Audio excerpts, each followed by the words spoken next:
No नमस्कार शेतकरी मित्रांनो, मी Panchanan Ingale, Axon agro private limited Pune आणि फ्रूटवाला बागायतदार यांच्याकडून आपले आजच्या या फेसबुक लाईव्हमध्ये स्वागत करतो. आणि तसं पाहिलं तर आजचा जो विषय आहे तो शेतकऱ्यांच्या दृष्टीने एक गंभीर विषय आहे. CMV या विषयावर आज मार्गदर्शनासाठी दिवेकर साहेबांचं आपल्याला इथं मार्गदर्शन लाभत आहे, त्यासाठी मी त्यांचे आभार मानतो. आणि एक गोष्ट जी सांगावीशी वाटते किंवा मागच्या 2-3 वर्षापासून जेव्हा दिवेकर साहेबांसोबत मी प्लॉट व्हिजिट करत होतो आणि कांद्याचा सीझन असो, टोमॅटोचा असो किंवा बाकी इतर क्रॉप भाजीपाला वर्गीय, तर यांचे ज्या ठिकाणी नियोजन आहे त्या ठिकाणचे जे प्लॉट आहेत, तर पावसाची परिस्थिती किंवा निसर्गातील जे वेगवेगळे हवामानात बदल होत आहेत ते सर्व असूनसुद्धा एक चांगल्या प्रकारचे उत्कृष्ट प्लॉट मेंटेन करून शेवटपर्यंत मार्गदर्शन करत एक उत्कृष्ट असे उत्पादन यांच्या शेतकऱ्यांनी घेतलेलं आहे. आणि जो मागच्या 2-3 वर्षात जेव्हा मी हे बघितलं की एक कन्सिस्टन्सी आहे की यांच्या शेतकऱ्यांचं उत्पन्न सगळ्या रोगांवर, किडींवर मात करून एक चांगल्या प्रकारे निघत आहे. आणि यांचं मागच्या वर्षी मी CMVवर यांनी जे प्रयोग केलेत आणि कशा प्रकारे प्लॉट रिकवर केले, जेव्हा हे बघितलं तर तेव्हा असं वाटलं की CMVचा जो फेसबुक लाईव्ह करायचा आहे त्यासाठी दिवेकर साहेब एक योग्य मार्गदर्शक ठरतील. आणि हाच विषय लक्षात घेऊन यांचं मार्गदर्शन हे जास्तीत जास्त शेतकऱ्यांपर्यंत पोहोचलं पाहिजे. यांचं सध्या जोही फार्मर बेस आहे आणि ज्या शेतकऱ्यांना मार्गदर्शन करतात त्याच्या पलीकडे जाऊन महाराष्ट्रातील इतर शेतकऱ्यांपर्यंत यांचा हा अनुभव पोहोचला पाहिजे, या दृष्टीनं आजचा हा कार्यक्रम आपण इथं आयोजन केलेला आहे. तर सर्वात अगोदर मी दिवेकर साहेबांचे एकतर आभार मानतो की सर आज आपण या कार्यक्रमासाठी आलात आणि वेळ दिलात, त्याबद्दल आपले आभार. धन्यवाद. आणि सर आमच्याकडे जेव्हा आम्ही CMVचा कार्यक्रम करणार आहे त्या संदर्भात मार्गदर्शन अरेंज करणार आहे, तर शेतकऱ्यांकडून बऱ्याच जणांनी आम्हाला प्रश्न पाठवले होते आणि तेच प्रश्न आज मी तुमच्यासोबत डिस्कस करणार आहे. अपेक्षा हीच राहील की शेतकऱ्यांच्याच भाषेत सोप्या पद्धतीत तुमच्याकडून एक योग्य मार्गदर्शन राहील. नक्कीच शेतकऱ्यांना शेतकऱ्यांच्या भाषेतच सांगेल, कारण या ठिकाणी मी प्रश्न उत्तराची सुरुवात करायच्या अगोदर सांगतो की याच्यामध्ये हे जे काय मी शेअर करेल हे ना कुठल्या पुस्तकातला बेस धरून करेल, हे माझे वैयक्तिक फील्ड लेवलला मला जे अनुभव आलेत ते अनुभव मी तुमच्यापर्यंत पोहोचवण्याचा प्रयत्न करेल. ठीक आहे सर. तर सर्वात अगोदर एक जो प्रश्न आहे की टोमॅटोसारखं जे क्रॉप आहे, तर मुख्यत्वे टोमॅटोवर कोणकोणत्या प्रकारचे रोग येतात आणि कोणकोणत्या प्रकारचे व्हायरसवर्गीयसुद्धा रोग असतात, याबद्दल थोडक्यात एक सांगा. नक्कीच. टोमॅटोमध्ये स्पेसिफिक बोलायचं ठरलं तर 2 गोष्टींचा अटॅक जास्त होता किंवा आहे. पहिला व्हायरस आहे तो टोमॅटो स्पॉटेड विल्ट व्हायरस, त्याला टॉस्पो व्हायरस म्हणतात, की ज्याचा कॅरियर किंवा ज्याचा व्हेक्टर हा थ्रिप्स आहे. आणि दुसरा ज्याच्यावर आज आपण जे वेबिनार ठेवलेला आहे तो आहे CMV म्हणजे कुकुंबर मोझॅक व्हायरस, त्याचा व्हेक्टर ॲफिड आहे. याच्या व्यतिरिक्त टोमॅटो लीफ कर्ल व्हायरस पण आहे की ज्याचा व्हायरस व्हेक्टर व्हाईट फ्लाय आहे. आणि येलोमॅन मोझॅक व्हायरस पण कुठंतरी कधीतरी दिसतो, तर त्याचा पण व्हेक्टर हा व्हाईट फ्लाय आहे. आता या ठिकाणी आपल्याला CMVवर थोडंसं जास्त फोकस करायचं आहे, कारण तो अत्यंत भयानक आणि खूप मोठ्या प्रमाणामध्ये नुकसान करतो शेतकऱ्यांचं. त्यामुळे ह्या बाकीच्या व्हायरसविषयी आपण वेळ पडली तर परत बोलू, परंतु आज CMVवरती बोलू. तर हे 3 व्हायरसचे मुख्य प्रकार आहेत की जे टोमॅटोला हे करतात. याच्यामध्ये मुख्यत्वे आता CMVबद्दल बोलायचं झालं तर याचं वर्गीकरण करायचं ठरलं तर आपल्याला असं करता येईल की तो व्हेक्टर बॉर्न व्हायरस आहे. कारण आपल्याला वर्गीकरण का जाणून घेणं गरजेचं आहे, जर ते आपण जाणून घेतलं तर आपल्याला त्याचं नियंत्रण करताना नेमक्या कोणत्या गोष्टी आपण विचारात घेतल्या पाहिजेत त्याचं ज्ञान येऊन जाईल. व्हेक्टर बॉर्न म्हणजे काय, शेतकऱ्याला हा शब्द थोडासा नवीन आहे, परंतु लक्षात घ्या, व्हेक्टर म्हणजे वाहन, कॅरियर, ज्याच्यामध्ये बसून म्हणा तुम्ही तो एका झाडातून दुसऱ्या झाडाकडे जातो. ह्या CMVचा जो पॅथोजन आहे तो ॲफिडच्या माध्यमातून एका झाडातून दुसऱ्या झाडामध्ये तो जातो. त्याचं स्पीड आणि त्याच्याबद्दल बोलायचं झालं तर त्याला फक्त म्हणजे आफिड्सने एका झाडामध्ये असलेल्या पानातून CMVचा पॅथोजन असलेला रस जो शोषला तो दुसऱ्या झाडात इन्फेस्ट करण्यासाठी त्याला फक्त 30 सेकंद ते 60 सेकंद लागतात. म्हणजे इतक्या वेगाने तो पांगतो. याचा अर्थ असा आहे की तुमच्या एकदा प्लॉटमध्ये तो आला तर 15 ते 20 दिवसामध्ये तो तुमचा संपूर्ण प्लॉट इन्फेस्ट करून तुमचं संपूर्ण उत्पादनाचा तोटा करू शकतो. म्हणून हा खूप सिव्हिअर किंवा डेंजर मानला जातो. दुसरा विषय याच्यामध्ये आहे की ह्याचा प्रसार कायमच होतो का, किंवा तो त्या आफिड्समध्ये किती वेळ जिवंत राहतो.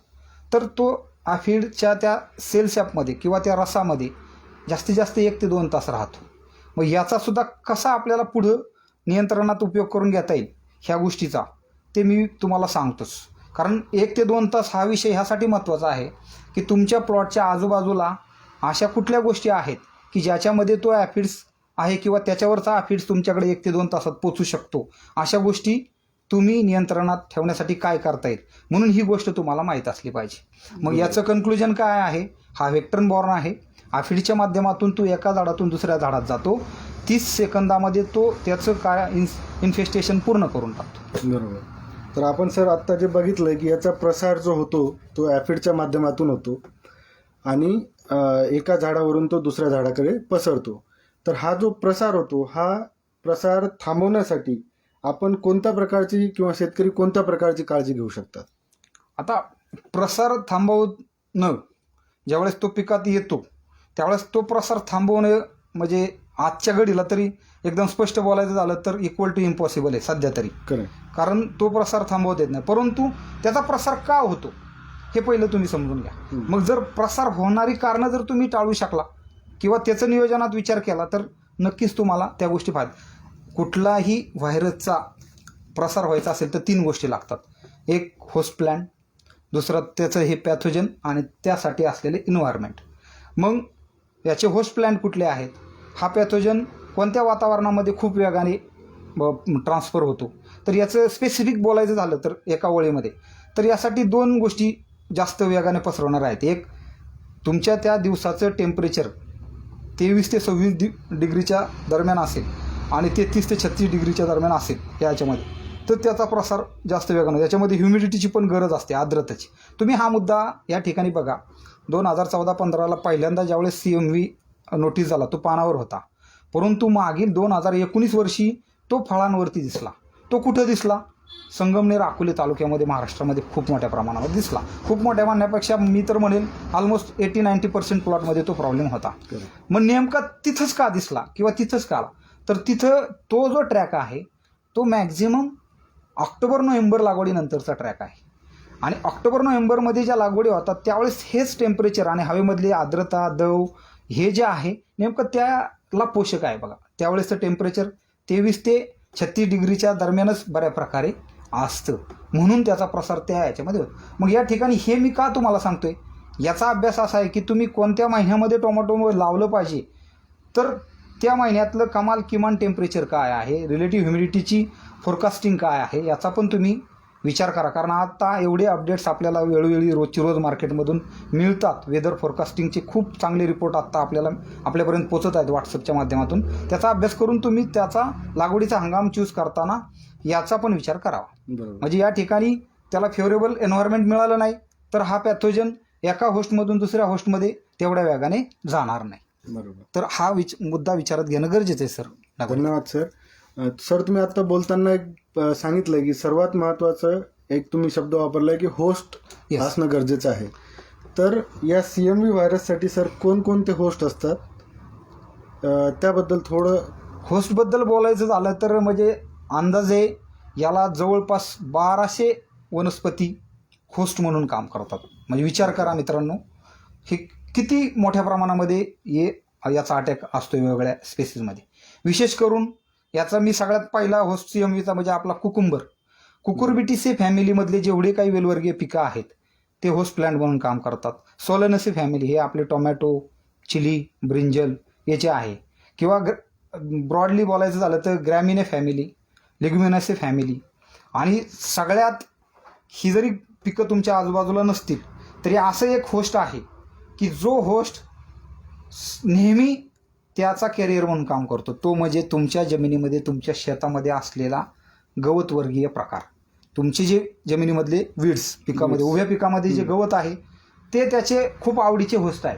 कारण त्याची पानांची रचना इतकी लुसलुशीत आणि इतकी चांगली असते की त्याच्यामध्ये आफिड्स खूप आनंदाने त्यातला रस शोषत असतो. आणि ते खूप मोठं होस्ट आहे ह्या व्हेक्टरसाठी, जो एका ठिकाणावरून दुसऱ्या ठिकाणी हा पॅथोजन खूप वेगाने घेऊन जातो. बरोबर.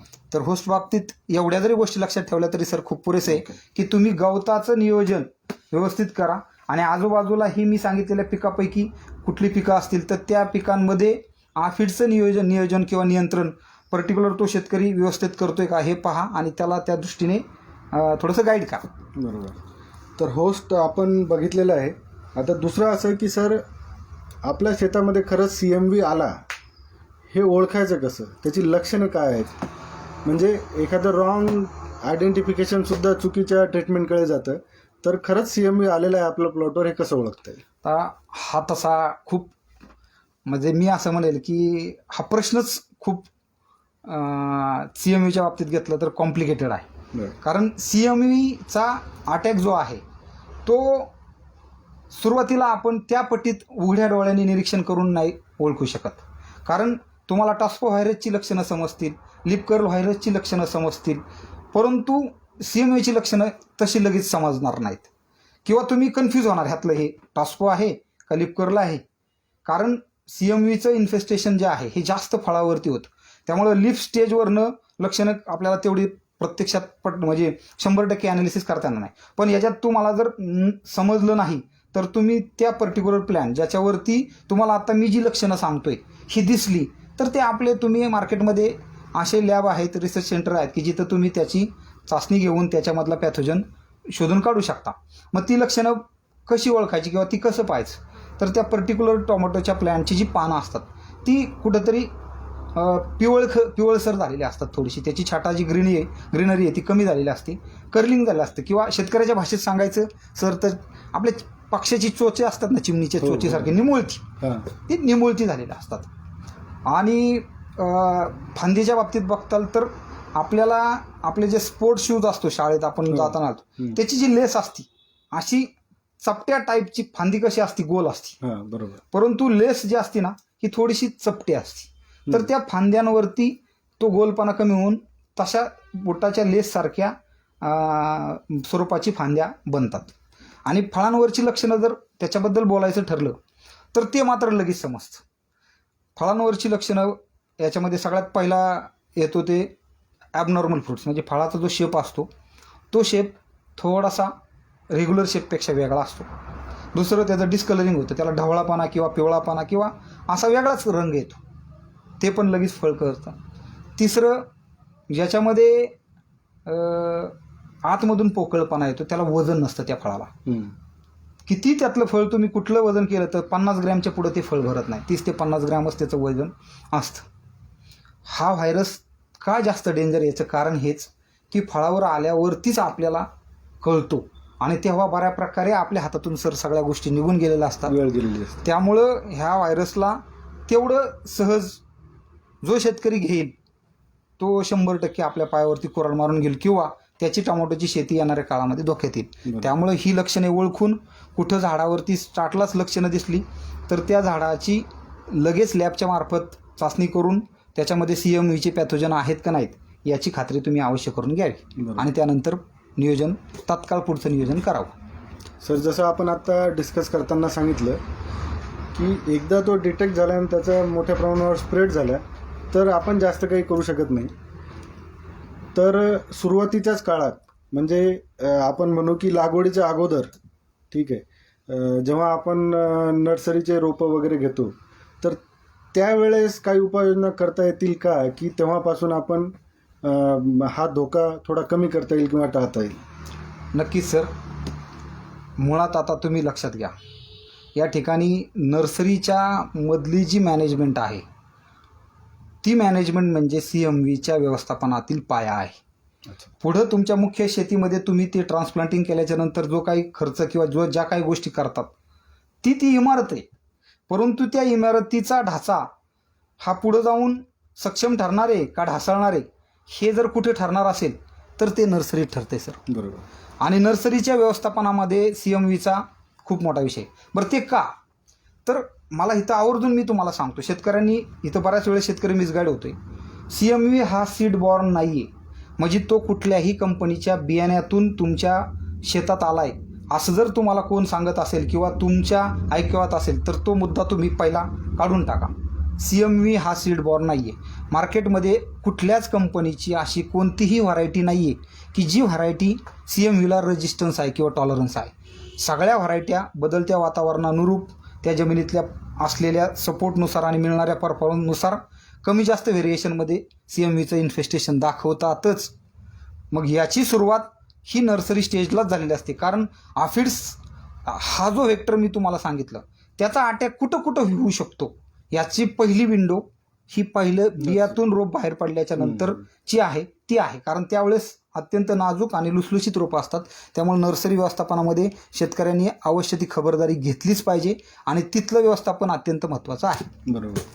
तर सर, नर्सरी लेवलवर जे आपण हे करतोय की त्या ठिकाणाहून CMV येऊ शकतो, हे आपण एक अंदाजा बघितलेला आहे. तर ते रोपं आपण ट्रान्सप्लांट करताना काय काळजी घ्यायची, किंवा असं काही आहे का की त्यातने आपण एखादं सोल्युशनमध्ये बुडवून लावलं तर CMV थोडा कमी होऊ शकतो किंवा टाळता येऊ शकतो, तर अशी काही आपल्याला टेक्निक करता येईल का? आहे. आता ह्या प्रश्नामध्ये तुमचे 2 प्रश्न आहेत. याचे 2 भाग आहेत प्रश्नाचे.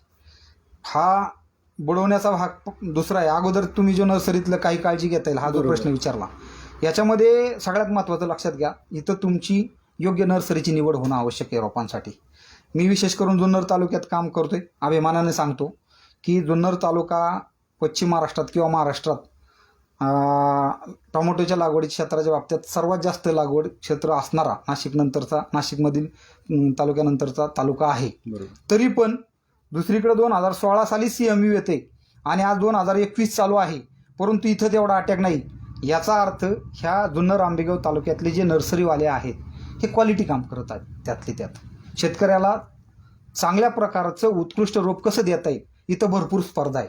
भरपूर नर्सरीवाल्यांचे या ठिकाणी इथं काम चालू आहे. याच्यामध्ये एक इथं ग्रीन इनोव्हेशन सेंटर म्हणून आणि KVK म्हणून एक सेंटर आहे. त्यांच्यातून काही गोष्टी पुढं आलेल्या आहेत. त्या गोष्टींचा मला इथं अभ्यास करताना फायदा झाला आहे. त्या कुठल्या कुठल्या गोष्टी आहेत की नर्सरीवाल्यांनी त्या कोणत्या गोष्टींचा विचार केला पाहिजे किंवा शेतकऱ्यांनी तिथं जाऊन त्या गोष्टी कशा चेक केल्या पाहिजे हे महत्त्वाचं आहे. जसं याचा अर्थ इतर जिल्ह्यातील नर्सरीवाले चुकीचं काम करतात असं मी म्हणत नाही बरं का. वाक्याचा अर्थ तसा घेऊ नका. मला इथल्यांचा अनुभव आहे तो मी सांगतोय. इथं त्या पटीत इन्फेस्टेशन नाही. आता ह्या चालू सीझनला 2021 एप्रिलमध्ये दिसायला लागलेलं आहे, नाही असं नाही.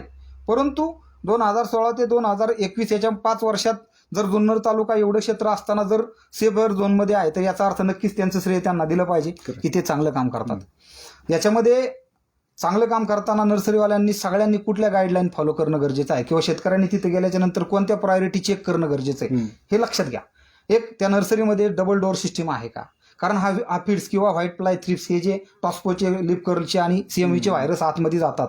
डबल डोअर सिस्टीम असेल तर पहिलं दार उघडल्यानंतर दुसरं दार बंद असेल तर त्याचा अटॅक तेवढ्या वेगात आतमध्ये जाणार नाही. आणि पहिलं दार बंद करून दुसरं दार उघडलं तर तो पण अटॅक तिथंच थोपवला जाईल. पहिला मुद्दा. दुसरा मुद्दा, त्या नर्सरीमध्ये आजूबाजूला तण किंवा त्या ठिकाणी वाढले का ते जाऊन आपण स्वतः चेक करणं गरजेचं आहे. बुकिंग केलेलीच रोपं 70च्या ट्रेमध्येच जास्त प्रायोरिटी द्या. तीच रोपं तुम्ही प्राधान्याने पहा. त्याच्यानंतर पेस्ट फ्री एरिया, म्हणजे जिथं हार्डनिंग होतं तो एरिया पेस्ट फ्री आहे का? नसेल तर तिथं तो नर्सरीवाला कुठली खबरदारी घेतोय बघा. जसं मॅटिंग करणे किंवा बॉर्डर चारही बाजूने चांगल्या क्वालिटीची 30 मेष किंवा 50 मेषची नेट बांधलेली असणे हे अत्यंत गरजेचं आहे. परत हार्डनिंग करत असताना किंवा तुम्ही आतमध्ये नर्सरीमध्ये ज्यावेळेस आपण ट्रेला ट्रे लावून ठेवतो तर 2 ट्रेच्या लाईनमध्ये थोडंसं अंतर ठेवणं गरजेचं. हा मुद्दा छोटा आहे, परंतु जो मायक्रो क्लायमेटिक इफेक्ट तयार होतो की ज्याच्यामुळे त्याचं स्प्रेडिंग खूप वेगाने होतं. थोडंसं मध्ये अंतर मिळालं की तिथं सुद्धा त्याचा स्प्रेड व्हायला नक्कीच अटकाव होतो. तो पण नर्सरीमध्ये जाऊन तुम्ही तशा प्रकारची अरेंजमेंट तिथं आहे का तुम्ही ते पाहणं गरजेचं आहे.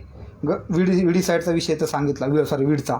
दुसरा अत्यंत महत्त्वाचा मुद्दा आहे जो की आता कोरोनाच्या काळामध्ये बऱ्याच शेतकऱ्यांची बुकिंग कॅन्सल होते वेगवेगळ्या पिकांचं. मग ते बुकिंग कॅन्सल झालेलं नर्सरीवाल्यांच्याकडून रोपं जर वेळेत ती बाहेर फेकली गेली नाही किंवा नष्ट केली गेली नाही तर त्या रोपांना काही फवारण्या वगैरे होत नाहीत. मग का तर ती ओव्हरेज झालेली असतात किंवा ती विकणार नसतात. म्हणजे याचा अर्थ त्याला कोण काही खर्च करत नाही. मग अशा प्रकारच्या रोपांवरती जास्त इन्फेस्टेशन होतं कारण त्याच्यावरती स्प्रेइंगच नसतं कुठलं. मग ती तशा प्रकारची रोपं जी ओव्हरेज झालेली आहेत ती रोपं तिथं नसली पाहिजे. ती आपण जाऊन बघायचं असेल तर त्याला सांगायचं ही रोपं अगोदर तू बाहेर नष्ट कर आणि नंतर आमचं बुकिंग घे. आणि बुकिंग केलेल्या दिवशीच तुमचं ज्या तारखेची लागवड आहे त्या तारखेच्या अगोदर तुमचं जमीन रान तयार असलं पाहिजे. बेसल डोस मल्चिंग वगैरे सगळं करून. आणि ज्या दिवशी तुमची रोपं आलेत त्याच दिवशी तुमची रोपं सकाळी बोलवायची आणि संध्याकाळची. आपण हार्डनिंग करायच्या भानगडीत पडायचं नाही.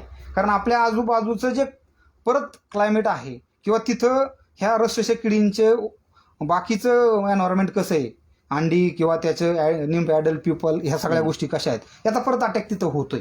त्याच्यामुळे ते आले मेन फील्डमध्ये लावलं गेलं तर तिथं पण एक विंडो तुमची कुठंतरी ब्लॉक केली जाते आणि त्याचा फायदा नक्कीच होतो. तुम्ही बघायचा असेल तर तुम्ही अनुभव कदाचित घेतलेले आहेत. शेतकऱ्यांनी आले त्या दिवशी लावलेलं रोप आणि दुसऱ्या दिवशी लावलेलं रोप. काही लोक काय करतात मुहूर्तावर रोपं लावतात 10 रोपं 20 रोपं. तर ती मुहूर्तावर लावलेली रोपं सर्वोत्कृष्ट असतात शेवटपर्यंत. त्या दिवशी म्हणजे मी मुहूर्ताला नाही महत्व देत, आल्या त्या दिवशी लावलं गेलं म्हणून त्याच्यामधली जी सगळी जडणघडण आहे फिजिओलॉजी आहे ती एकदम चांगली असते. म्हणून त्याच दिवशी रोपं लावणं गरजेचं आहे. दुसरा मुद्दा जो तुम्ही दुसरा प्रश्न मला विचारला की कुठल्या औषधामध्ये किंवा याच्यामध्ये ते बुडवून लावता येईल का, नक्कीच. पण ते बुडवायच्या अगोदर एक सांगतो, तुम्ही त्या नर्सरीवाल्याला सांगणं गरजेचं आहे की तुमचं जर अंतर जास्त नसेल तर ते पाणी मारून रोपं देतात. तर पाणी मारून रोपं देऊ नका. कारण तिथून पाणी मारून रोपं दिली तर इकडं जे सोल्युशनमध्ये तुम्हाला ट्रे बुडवायच्यात ते तेवढं पाणी ॲब्सॉर्ब करत नाही मग. आणि ते औषध त्या मुळांमध्ये तेवढं शोषलं जात नाही जे आपल्याला द्यायचे. त्यामुळं ते ट्रे पाणी न मारताच आले पाहिजेत. आपण आल्याच्या नंतर पाणी मारायचं नाही. त्याला पर्टिक्युलर बुरशीनाशक कीटकनाशक आणि मुळांसाठी जे वाढीच्या गोष्टी आहेत मुळांसाठी जडणघडीच्या ते त्याचं सोल्युशन तयार करायचं. विशेष करून मला सांगायला आवडेल की झेलरो जो BSFचा प्रोडक्ट आहे आणि सिंजंटाचा विल्यम फ्लेक्झी हा जो प्रोडक्ट आहे आणि तुम्ही एका चांगल्या कंपनीचं ह्युमिक ॲसिड घेऊ शकता आणि त्याच्यामध्ये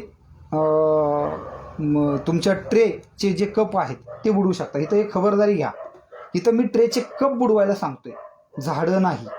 विल्यम फ्लेक्झीमध्ये तुम्ही का झाडं बुडवली तर एवढ्या लहान झाडांना ते शोषणार नाही आणि ते मुळांवाटे द्यायचं औषध आहे. पानांवरती पडलं किंवा झेलरो हेसी ट्रीटमेंटचं औषध आहे ते पानांवरती पडलं तर त्याचं स्कॉर्चिंग येऊ शकतं. त्यामुळं तुम्ही त्याची पद्धत अशी ठेवा की ती जी मातृपानं आहेत तिथपर्यंत किंवा खालचा फक्त कपच त्याच्यात बुडेल किंवा त्या ट्रेच्या खाली होल असतात ते बरोबर आतमधून त्या होलातून पाणी ओढून घेतं. आपण फक्त अशा पद्धतीचं सोल्युशनसाठी स्ट्रक्चर करणं गरजेचं आहे ज्याच्यात फक्त ट्रेचा खालचा भाग बुडला जाईल. कप आपोआप ते शोषून घेतं. 1 ते 1.5 मिनटं त्याच्यामध्ये तो कप ठेवा आणि नंतर एक कप उचलून बघा आणि त्याच्या मुळांचा कलर बदलतो. ते औषध आहे ना वेगळ्या कलरचं सोल्युशन तयार होतं आणि तो रंग त्या मुळांना येतो. ज्यावेळेस 1 ते 1.5 मिनटात तो पूर्ण कप खालच्या बुडापासून ते शेंड्यापर्यंत पूर्ण औषध शोषतोय हे तुम्हाला पक्क होतं. तेवढं ठेवा. माझं म्हणतं 1 ते 1.5 मिनटात ते कार्य होतं. मग ती रोपं तुम्ही मुख्य शेतीमध्ये लावा.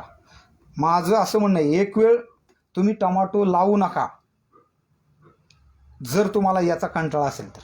कारण CMVची सुरुवात जसं नर्सरीवाल्यांची जबाबदारी होती ती मी सांगितली. त्यांनी जर त्यांच्या पद्धतीने तुम्हाला चांगल्या उच्च गुणवत्तेची रोपं दिली असतील तर तुमचं पण हे जबाबदारीचं काम आहे. दुसरा महत्त्वाचा अजून एक मुद्दा मी आवर्जून सांगेल, ह्या वेबिनारचा तो भाग आहे का नाही मला माहीत नाही, परंतु चांगल्या गुणवत्तेची आणि उत्कृष्ट क्वालिटीची रोपं तुम्हाला पाहिजे असतील नर्सरीवाल्यांच्याकडून मी सांगितले तसं तर तुम्ही त्यांना योग्य दाम द्या. कारण तुम्ही रेट कमी त्यांना दिले की प्रत्येकजण व्यावसायिक हा ज्याच्या त्याच्यानुसार तडजोड करतोच. जशी एक म्हण आहे, घर जाळून कोण कधी कोळशाचा व्यापार करत नाही, तसं तुम्ही शेतकऱ्यांनी तुम्हाला गुणवत्तापूर्ण रोपं पाहिजे, CMV पासून तुम्हाला बचाव पाहिजे तर तुम्ही नर्सरीवाल्यांनाही त्या पट्टीत चांगल्या गुणवत्तेचा आग्रह धरा आणि त्यानुसार त्यांना त्या रोपाची योग्य किंमत द्या. ते नक्की तुम्हाला चांगली रोपं देतील 100%, मला खात्री आहे. कारण प्रत्येकाला धंदा, नैतिकता, नीतिमत्ता हा विषय पुढं भविष्याच्या दृष्टीने टिकवायचा असतो आणि ते टिकवतील. हा मुद्दा म्हणून सांगतोय. दुसरा मुद्दा जो आहे मग आपला की आपली जबाबदारी, ट्रे बुडवल्याच्या नंतर रोपं लावताना जर तुम्ही चुकला तरीसुद्धा त्या रोपांच्या मुळांची जी काय जडणघडण जमिनीत गेल्यानंतर होणार आहे ती जर त्या पद्धतीने झाली नाही तरीसुद्धा त्या झाडांवरती अटॅक वेगानं होतो. मग ते झाड लावायचं कसं, हा पण एक महत्त्वाचा पार्ट आहे. समजा हे झाड आहे असं गृहीत धरा, रोप आहे. या रोपाचा दांडा हित मातृपान आहे. तुम्ही या पद्धतीनेच असंच बोट पकडायचं, या पद्धतीनेच असा त्या जमिनीमध्ये खड्डा घ्यायचा. खड्डा किती घ्यायचा, जेवढी कपाची उंची आहे त्याच्यापेक्षा थोडासा जास्त. काही लोक काठीने किंवा पहारीने असे खोल खड्डे घेतात, तसं करायचं नाही. मध्ये एअर राहतो आणि रोपांचं कॉइलिंग होऊन नंतर रोपं बाद होतात, किंवा एअर राहिल्याच्या नंतर रोपांना त्या पद्धतीने चालना मिळत नाही. त्यामुळे एवढाच खड्डा घ्यायचा अशा पद्धतीने, याच्यामध्ये बरोबर ते रोप मल्चिंगच्या हॉलाच्या मधोमध ठेवायचं आणि या पद्धतीने बोट पकडायची. बघा मी कसे पकडलेत, आपल्या बेडकाच्या पायाच्या पांज्यासारखी. ही दोन्ही बाजूनी अशी बोटं पकडून हा रोपाचा दांडा बरोबर मध्ये धरून असं सरळ दाबायचं. सरळ का दाबायचं, तर एवढ्याच प्रकारची गोलाई ही निबर झाली पाहिजे. आजूबाजूची जागा जर जास्त निबर झाली तर मुळांच्या प्रसाराला विरोध होतो आणि नंतर परत प्रॉब्लेम असतो. परंतु रोप जर तुम्ही आजूबाजूची जागा निबर होण्याच्या भीतीने प्रॉपर दाबली नाहीत तर रोपं लूज राहिली, म्हणजे हे जर तुम्ही असा दांडा उपसायला गेला तर इथली जागा जी आहे इथली माती अजिबात हल्ली नाही पाहिजे. इतकं रोप लावणं घट्ट गरजेचं आहे. याचा आणि प्रतिकार क्षमतेचा खूप मोठा संबंध आहे. म्हणून ही गोष्ट मी तुम्हाला आवर्जून सांगतोय. लावण्याची पद्धत, रोपं दाबून लावली, कप असा थोडा चपटा झाला म्हणून काही फरक पडत नाही. घाबरू नका. तुम्हाला वाटत असेल कप दुमडला की रोपांच्या ह्याचं कॉइलिंग होतं, हो का? कोणतंही सुदृढ झाड तुम्ही महिन्या 2 महिन्याचं कुठल्याही पालेभाज्याचं उपटा, त्या प्रत्येक रोपाच्या मुळांचं कॉइलिंग असतंच. कॉइलिंग होणे म्हणजे मुळांवर झाडांवरती अक्सा येणं हा असा विषय नाही आहे. फक्त ज्या झाडाला तंतुमुळं भरपूर डेव्हलप झाल्यात त्या झाडांची पुढं चालून उत्पादकता, प्रोडक्टिव्हिटी खूप चांगली असते. म्हणून लागवड योग्य होणंही सर गरजेचं आहे. तो मुद्दा CMV रेजिस्टन्स किंवा CMVच्या विरोधात काम करण्यासाठी अत्यंत गरजेचं आहे. मुद्दा म्हणून सांगितलं कारण लागवड चांगली झाली तरच वेगाने झाडाची डेव्हलपमेंट होते आणि झाडामध्ये प्रतिकार क्षमता चांगल्या पद्धतीने तयार होती. का तर मुळं झपाझप तयार होतात. बरोबर. तर सर आपण आत्ता बघितलं की एक तर नर्सरी लेवलवर आणि नर्सरीमधून जेव्हा आपण रोपं घेऊन येतोय ते ट्रान्सप्लांट करताना या सगळ्या लिंकमध्ये CMVचा अटकाव कसा करता येईल. आता आपण ही रोपं जी ट्रान्सप्लांट करतोय तर यात एक महत्त्वाचा मुद्दा जो आहे की मल्चिंगच्या अगोदर आपण जो बेसल डोस बनवतो सर, तर हा बेसल डोस याच्यामध्ये असं काही करता येईल का की त्या ठिकाणी CMVचा अटकाव करता येईल का, त्या ठिकाणी CMV प्रिव्हेंटिव्हमध्ये काही थांबवता येईल. हा आता विषय असा आहे. आता तसा विचार केला तर बेसल डोस आणि CMVचा काय संबंध आहे असं मला नाही वाटत बहुतांशी शेतकरी विचार करतील. परंतु CMVमध्ये एक गोष्ट आहे की झाडामध्ये नायट्रोजनचं प्रमाण जास्त झालं, विशेष करून अमोनिकल नायट्रोजनचं प्रमाण जर जास्त झालं तर झाडाची जी कॅनोपी आहे किंवा लिप आहेत ते जास्त सकुलंट म्हणजे पातळ आणि लुसलुशीत होतात. आणि लुसलुशीत पानं असली की रस किडींना तो रस शोषून घेण्यामध्ये जास्त आनंद आणि मजा येते. पानाला कडकपणा असेल तर त्याची जी सोंड आहे त्या पानात घुसली जात नाही आणि ती झाड मग ते टाळतात. मग याचा आणि बेसल डोसचा संबंध नक्कीच आहे ना. मग तुमच्या डोसमध्ये जर रासायनिक खताची मात्रा तुम्ही त्या पटीत त्या पद्धतीने टाकली नसेल तर मग 100% त्याचं रिफ्लेक्शन तिथं दिसणार, किंवा ओव्हरडोस टाकले असेल तरी पण दिसणार. मग इथं मी असं म्हणेल प्रॉपर किंवा बॅलन्स किंवा संतुलित बेसल डोस की ज्याच्यामध्ये नीम कल्चर, बॅक्टेरिया, शेणखत, मायक्रोन्यूट्रियंट, सिलिकॉन, मायक्रोरायझा, त्याच्यानंतर सल्फर याचा व्यवस्थित वापर होणं गरजेचं आहे. विशेष करून पानाच्या लुसलुशीतपणामध्ये सिलिकॉनचा रोल आहे सर. बरोबर. तर मी इथं आवर्जून सांगेल, मी 4 ते 5 वर्षात गेली वसुमित्र कंपनीचं सिलिकॉन जे आहे अल्ट्रासिल जे पावडर आणि त्यांचा अल्ट्रासिल स्प्रेचा पण एक प्रोडक्ट आहे, ते सिलिकॉन तुम्ही अवश्य टाका. ते मला असं म्हणायचं की ते सध्याच्या परिस्थिती मार्केटमधलं सर सगळ्यात स्वस्त आणि बेस्ट क्वालिटीचं सिलिकॉन आहे. ते तुम्ही त्याच्यामध्ये आवर्जून टाका. मायक्रोन्यूट्रियंट निवडताना बेसल डोसमध्ये ही खबरदारी घ्या की बरेचसे मायक्रोन्यूट्रियंट 15, 25, 33, 38, 55, 53, 57 किलोमध्ये याच्यामध्ये मॅग्नेशियम सल्फेट जास्त असते. आज तुम्हाला ती कंपनीची एक पॉलिसी असते, पण मॅग्नेशियम सल्फेट ही तेवढं गरजेचं असतं परंतु त्याची कॉस्ट आणि त्या इतर मायक्रोन्युट्रियनच्या याची कॉस्ट याच्यामध्ये भरपूर फरक असतो. त्यामुळे निवडताना तुम्ही असं मायक्रोन्युट्रियन निवडा ज्याच्यामध्ये कॅल्शियम, बोरॉन, फेरस हे जास्त चांगल्या स्वरूपात आणि जास्त क्वांटिटीत आहे. कारण फेरस आणि कॅल्शियम याचा पेशीभित्तिकेमध्ये खूप मोठा रोल आहे. पानाची जी काही सेलवाला आहे ही कडक किंवा टणक कॅल्शियमचं त्याच्यामध्ये प्रमाण व्यवस्थित असेल तर जास्त चांगल्या पद्धतीने होते. आणि कॅल्शियम, बोरॉन ही तुमची नत्राची किंवा जी NPKची सायकल चालू होण्यासाठी आहे अपटेक सुरुवात, याच्यामध्ये पहिला की प्रोडक्ट आहे बोरॉन. जमिनीत बोरॉन नसेल तर तुमचं सायकलच चालू नाही होणार बरोबर. उचलायची अपटेकची. मग बोरॉन नंतर कॅल्शियम, सल्फर असं ह्या गोष्टी लागतात आणि मग बाकीची NPK उचलले जातात. त्यामुळे मायक्रोन्युट्रियंट हे बॅलन्स किंवा चांगल्या कंपनीचंच असलं पाहिजे. ते मायक्रोन्युट्रियंट मायक्रो स्वरूपातच असलं पाहिजे, ओव्हरडोस टाकायचं नाही. कारण कुठलंही त्याचं प्रमाण जास्त झालं तरी ते दुसऱ्याला सप्रेस करतात, लगेच अपटेक लगेच ब्रेक होतं. त्याच्यामुळे तो महत्त्वाचा मुद्दा आहे. दुसरा महत्त्वाचा मुद्दा आहे शेणखत, निंबोळी, बॅक्टेरिया. याच्यामध्ये निंबोळीचा रोल अत्यंत फायद्याचा आहे. जिथं शेतकरी या गोष्टीला दुर्लक्ष करतो किंवा त्याला तो अवांतर खर्च वाटतो. निंबोळीमध्ये ज्या काही इन्सेक्टिसायडल प्रॉपर्टी आहेत त्या खूप जास्त अटॅकिंग आणि खूप चांगल्या आहेत. त्याचा फायदा जमिनीमध्ये जे काय त्या रसशोषक किडींचं जे काय ओवी पोझिशन असेल, अंडी किंवा त्यांच्या जे काय ज्या अवस्था असतील त्या अवस्था नष्ट करण्यामध्ये त्याचा फायदा होतो. दुसरा सगळ्यात महत्त्वाचा मुद्दा आहे बॅक्टेरियाचा, micro organism. Micro nutrients, micro organism आणि हे तुमचे NPKचे घटक याची एक गोल सायकल आहे. मग मायक्रो ऑर्गॅनिझम नसतील, जे जीवाणू तुमच्या जमिनीमध्ये नसतील तर तुमच्या खताला काहीच महत्त्व नाही. म्हणजे तुम्ही किती खतं देताय याला शून्य व्हॅल्यू आहे. ती खतं किती उचलली जातात याला जास्त व्हॅल्यू आहे. मग याला मी एक उदाहरण देईल तुम्हाला पटण्यासाठी सर, एकदम तुमच्या लगेच लक्षात येईल की जीवाणूंचा रोल किती महत्त्वाचा आहे.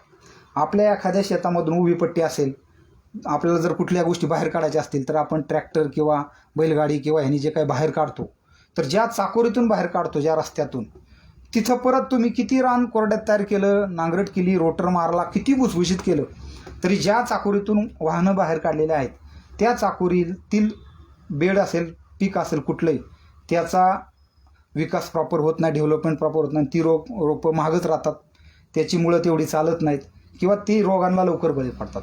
म्हणजे मग तुम्ही सगळी खतं दिल्यात, सगळे औषधं फवारल्यात, पाणी त्याला तसं देत आहे, मग ती का मागं राहिली? का तर तिथं ते मायक्रो ऑर्गॅनिझम नाही आहेत जे त्याला उचलले जातात. ते त्या गाडीच्या पायाखाली, चाकाखाली येऊन नष्ट झालेत. ती जिवंत आहेत ना, सजीव आहे ना ते. मग ते तुमच्या बेसल डोसमध्ये गेलं पाहिजे. आणि त्यांचं आवडीचं खाद्य आहे निंबोळी. तुम्ही त्याचं मल्टिप्लिकेशन करायला गेला, कारण रासायनिक डोस बरोबर ती तुम्ही बॅक्टेरिया दिल्या की त्या कुठेतरी मारणार आहेत. कारण रासायनिक आणि बॅक्टेरिया याच्यामध्ये अपोजिट ॲक्शन आहे. पण निंबोळी बरोबरती जर ते तुम्ही कल्चर मुरवून एकत्र करून टाकलं तर त्या बॅक्टेरिया टाकायच्या अगोदरच 10-20 पट वाढलेल्या असतात. मग त्यातल्या 2-4 पट मेल्या तरी टाकताय त्याच्यापेक्षा 5-6 पट तुमच्या जमिनीत त्या राहतात. आणि त्याचा फायदा अपटेकला होतो. कारण मुळांना पोचवणारे घटक जर तिथं नसतील, जी तुमचे अन्न घटक हे NPK ज्या मुळांपर्यंत पोचवतील, तर तुम्ही टाकलेल्या अन्न घटकाला शून्य व्हॅल्यू आहे सर. बरोबर. आणि शेणखताचा मुद्दा ह्याच्यात परत येतोय. शेणखतामुळे जमिनीमधला सेंद्रिय कर्ब वाढतो. सेंद्रिय कर्ब याच्यामुळे जमिनीतला कर्बनत्राचं गुणोत्तर बॅलन्स होतं. जमिनीतली जी पोरोसिटी किंवा टेक्स्चर जे आहे ते इम्प्रूव्ह होतं आणि जमिनीचा pH बॅलन्स राहून, न्यूट्रल राहून अपटेकची स्ट्रॅटेजी वाढते. ॲटोमॅटिक हे वाढलं, सगळ्या गोष्टी व्यवस्थित उचलल्या गेल्या की ते झाड सुदृढ होणार आहे, त्याच्यामध्ये व्हिजिटेटिव्ह ग्रोथ प्रॉपर होणार आहे. बरोबर. आणि ॲटोमॅटिक तुमचं रेजिस्टन्स तिथं वाढणार आणि त्याचा CMVचा किंवा त्या कुठल्याही रसशोषक किडींचा अटॅक त्याच्यावरती कमी होणार. विशेषतः इथं एक गोष्ट आवर्जून सांगेल की तुम्ही बेसल डोसमध्ये अमोनियम सल्फेट, युरिया किंवा कॅल्शियम नायट्रेट किंवा शक्यतो 18-40-24-24 हे टोमॅटोच्या बाबतीत तरी टाळा. त्याचा pH पण जास्त आहे आणि त्यातलं नत्राचं प्रमाण थोडंसं जास्त आहे. तुम्ही 10-26-20, 12-32-16 पोटॅश ही ग्रेड तुम्ही फॉलो करू शकता. 14-35-14 पण चालू शकते, परंतु 12-32च्या जर तुम्ही एकरी 3 बॅगा टाकत असाल तर मग 14-35-14 2च टाक. त्याच्यामध्ये नायट्रोजनचं प्रमाण थोडंसं जास्त आहे. मग हे झालं खत व्यवस्थापनाच्या बाबतीत. आणि याचा आणि प्रतिकार क्षमतेचा थोडासा संबंध आहे, नक्कीच आहे. अपटेकच्या स्ट्रॅटेजीवरती काम करायचं असेल तर बेसल प्रॉपर असेल तर आणि तरच तुमच्या झाडाची उत्पादकता ही तुम्हाला ठरलेल्या टार्गेटनुसार मिळू शकते. परंतु तुम्ही फक्त टाकायचे म्हणून 4 बॅगा एकत्र केल्या, 2 खतं एकत्र करून वाढीव टाकली, त्या बेसल डोसला काय अर्थ नाही. उलट ते झाडाला रोगाकडं किंवा किडीकडे घेऊन जाते, असं माझं मत बरोबर आहे. आहे. एक या ठिकाणी असं सांगावं असं वाटतंय की दिवेकर साहेबांचं जे GRD मॉडेल आहे किंवा ज्या मॉडेलच्या माध्यमातून ऑपरेट करतात त्यामध्ये बेसल डोज हा नेहमी यांचा मी युनिक बघितलेला आहे. म्हणजे मार्केटमध्ये एवढ्या जिल्ह्यांमध्ये जेव्हा फिरतो तर एक बघितलं आहे की GRD मॉडेलच्या माध्यमातून हा जो डोस देतात तो एक युनिक आणि एक सर्वांगीण डोस म्हणता येईल. म्हणजे जवळपास सगळ्या गोष्टी त्यामध्ये त्यांनी कन्सिडर केलेल्या असतात आणि नेहमी यांचा डोस हा एक जनरली बाकी मार्केटमध्ये जे रेकमेंड केल्या जातात होऊ शकतं त्यापेक्षा 1.5 ते 2 पट जास्त डोस देतात, परंतु त्याचा इफेक्ट हा नंतरच्या स्टेपमध्ये लगेच दिसायला लागतो. ठीक आहे सर, आता आपण बेसल डोज दिला आहे आणि आता आपण मल्चिंग इथे करणार आहे. ठीक आहे, तर एक सहज हे विचारण्याचं हे होतं की मल्चिंगचा आणि CMVचा काही संबंध आहे का, किंवा मल्चिंग जे वापरतो आपण त्यामध्ये काही संबंध करता येईल का की त्यामुळे आहे CMV संबंध आहे. तुम्हाला मी हे म्हणजे आपल्यासमोर हे उदाहरणच आहे मित्रांनो. मगाशी मी म्हटलं जुन्नर तालुक्यात CMVचा अटॅक कमी, किंवा जिथं अकोले संगमनेरमध्ये किंवा इतर पश्चिम महाराष्ट्रातल्या इतर जिल्ह्यामध्ये तो अटॅक जास्त आहे. याचं कारण काय की तिथं मल्चिंगवरती टोमॅटो खूप कमी आहेत. मग मल्चिंगवरती टोमॅटो कमी आहेत म्हणजे काय, तर रस शोषक किडींसाठी मल्चिंग एक रिफ्लेक्टर म्हणून काम करतं. त्याच्यातून जे काय अल्ट्रा म्हणजे जे सूर्यप्रकाश रिवर्स फिरल्याच्यानंतर, कारण वरचा कलर सिल्वर किंवा पांढरा असतो, तो प्रकाशाचा परावर्तक आहे. बरोबर. मग तो परत रिटर्न सूर्यप्रकाशाची किरणं माघारी फिरताना त्याच्या तेवढ्या अर्धा पाऊण फुटाच्या पट्ट्यामध्ये सुरुवातीला लहानपणी तेवढी पेस्ट पॉप्युलेशन नाही राहत जेवढी विदाऊट मल्चिंगच्या प्लॉटमध्ये असते. दुसरा सगळ्यात महत्त्वाचा मुद्दा मी जो सांगितला होस्टचा, आफिडला होस्ट तण पण काम करतात ना. मल्चिंग पेपर असेल बरोबर की तुमच्या वावरामध्ये अत्यंत कमी तण असतं, मग याचा आणि CMVचा नक्कीच संबंध आहे. त्याच्यामुळं मल्चिंग टोमॅटो आणि मल्चिंग, टोमॅटो हे विदाऊट मल्चिंग आता लावूच नका. फार माझं तुम्हाला हात जोडून सांगणं आहे, टोमॅटो विदाऊट मल्चिंग लावूच नका. नाहीतर तुम्ही आज ना उद्या टोमॅटोच तुमच्याकडे पिकणार नाही. एकदा का CMVच्या त्या गोष्टी तिथे फिक्स झाल्या की त्या शेतात त्या जमिनीत परत टोमॅटोचं नाव नाही घ्यायचं, एवढी परिस्थिती अवघड आहे. मी घाबरवत नाही, परंतु सांगतोय. याच्यामध्ये अजून एक आवर्जून मुद्दा सांगतो. हा जो बेसल डोस मी सांगितला तो बेसल डोस रोटरने मिक्स करणं पण गरजेचं आहे. कारण आपण खतं टाकतो ड्रिपच्या ह्याच्यावरती, परंतु मिक्स करायचा कंटाळा करतो. आपल्याला तो खर्च परत कंटाळा वाटतो. ट्रॅक्टर परत मिक्स करायला हे करा, परत हे करा. काही जण भाडोत्री ट्रॅक्टर वापरून करत असतात, परंतु आपण 15,000चा खताच्या पैशाचा विचार आपण केलेला असतो आणि ह्या 1,500 रुपयासाठी आपण त्या 15,000च्या इफिकसीचा विचार आपण सोडतो. त्यामुळं तुम्ही खतं मिक्स केल्याशिवाय ड्रिपची लॅटरल किंवा मल्चिंग डोस हा टाकूच नाही. मल्चिंग टाकूच नाही. खतं प्रॉपर मिक्स होणं गरजेचं आहे, कारण मुळं पाण्याच्या शोधात जातात, खताच्या नाही. त्यामुळं बेडमध्ये सगळीकडे जर खत पसरलेलं असेल तर जिथं मुळं गेलेले आहेत तिथं त्याला त्यावेळेस खत ते अन्नद्रव्य मिळलं तर झाड जास्त वेगाने काम करतं चांगलं. बरोबर आहे. म्हणून मिक्सिंग महत्त्वाचं आहे. सर, एक वेगळा प्रश्न इथे दिसतोय की इंडिकेटर प्लांट आणि फेन्सिंग क्रॉप, पहिली गोष्ट तर हे काय आहे, आणि दुसरं आहे की याचा CMVच्या नियंत्रणामध्ये काही रोल आहे का? नक्कीच फ्रूटवाला बागायतदारवरती मला असं वाटतं की असे शेतकरी आहेत एवढे टेक्निकली साऊंड किंवा त्यांच्या प्रश्नाच्या गुणवत्तेवरनं तर कळतंय की नक्कीच ते भविष्यातल्या शेतीचा आज विचार करतात. मी या ठिकाणी फ्रूटवाला बागायतदार यांचं खरंच मनापासून कौतुक करतो की त्यांनी असा फोरम तयार केला आहे शेतकऱ्यांसाठी की जिथं त्यांना ह्या अशा प्रकारच्या प्रश्नांची उत्तरं मिळू शकतात. माझ्यासारखी भरपूर तज्ज्ञ, मी स्वतःला तज्ज्ञ तर मानत नाही, मी एक शिकाऊ माणूस आहे, शेतकरी आहे असं मी मानतो, परंतु अशा लोकांचे अनुभव नक्कीच तुमच्यापर्यंत पोचतात ह्या फ्रूट बागायतदारच्या मधून. ह्या प्रश्नाच्या याच्यावरनं मला कळतं इंडिकेटर प्लांट म्हणजे काय, की ज्या वनस्पती किंवा ज्या गोष्टी तुम्हाला अगोदर इंडिकेट करतील की तुमच्या झाडांवरती कोणत्या किडी येणार आहेत, कुठल्या येणार आहेत, त्यांना इंडिकेटर प्लांट म्हटलं जातं. मग याच्यामध्ये सगळ्यात पहिली प्लांटचं मी नाव घेईल झेंडूचं, की ज्याच्यामध्ये तुम्हाला रस शोषक किडींचा अटॅक सगळ्यात पहिल्यांदा दिसतो. ती तुम्ही ठराविक अंतरावरती लावलं पाहिजे की ज्याच्यामध्ये तुम्हाला येणाऱ्या किडीचा अटॅक कळू शकतो. आता तुम्ही फेन्सिंगचं विचारलं. फेन्सिंग म्हणजे काय, बॉर्डर लाईन, पिकाच्या शेताच्या बाजूने कुंपण करणे. आता ह्या कुंपणामध्ये कोणतं पीक असलं पाहिजे की जे तुम्हाला लावायला बी परवडेल, ते उपयोगात पण येईल आणि त्याचा तुमच्या पिकाला फायदा बी होईल. सगळ्यांच्या नजरेतलं आणि सगळ्यांना माहीत असलेलं पीक आहे ते म्हणजे मका. बरोबर. पण इथं मी एक रिक्वेस्ट करेल, ज्या दिवशी तुम्ही मल्चिंग पेपर गाडताल त्या दिवशी तुम्ही वाटलं तर बांधाच्या बाजूचा एक एक बेडचं जी एक एक आहे तिथं तुम्ही सरी तयार केली चारही बाजूने तरी काही नुकसान नाही तुमचं. परंतु तिथं तुम्ही सरी तयार करून तिथं पाटपाणी सोडून मल्चिंग पेपर ज्या दिवशी अंथरलाय त्याच दिवशी मका लावून घ्या. म्हणजे तुमचं रोप यायच्या अगोदर का जर तुमची मका उगून आली तर ती नेहमीच त्या रसशोषक किडींसाठी आवडतीचं अन्न म्हणून राहील आणि सगळे रसशोषक कीड पिकावर जाण्याच्या अगोदर तुमच्या याच्यावर येईल. आणि जास्तच अटॅक तुमच्या आजूबाजूला असेल तर नुसतं बॉर्डर लाईनलाच तुम्ही मका लावून थांबू नका. मग एक 3-4 बेड तुमचे टोमॅटोचे गेले, 4 बेड नंतर परत ठराविक अंतरावरती परत मध्ये एक तुम्ही मक्याची लाईन रोज तयार केली पाहिजे असं मला वाटतं. कारण ते थ्रिप्ससाठी आफिडसाठी बऱ्या प्रकारे होस्ट प्लांट म्हणून काम करेल आणि टोमॅटोवर येणारा तो मावा किंवा तो थ्रिप्स पहिल्यांदा तिथं जाईल.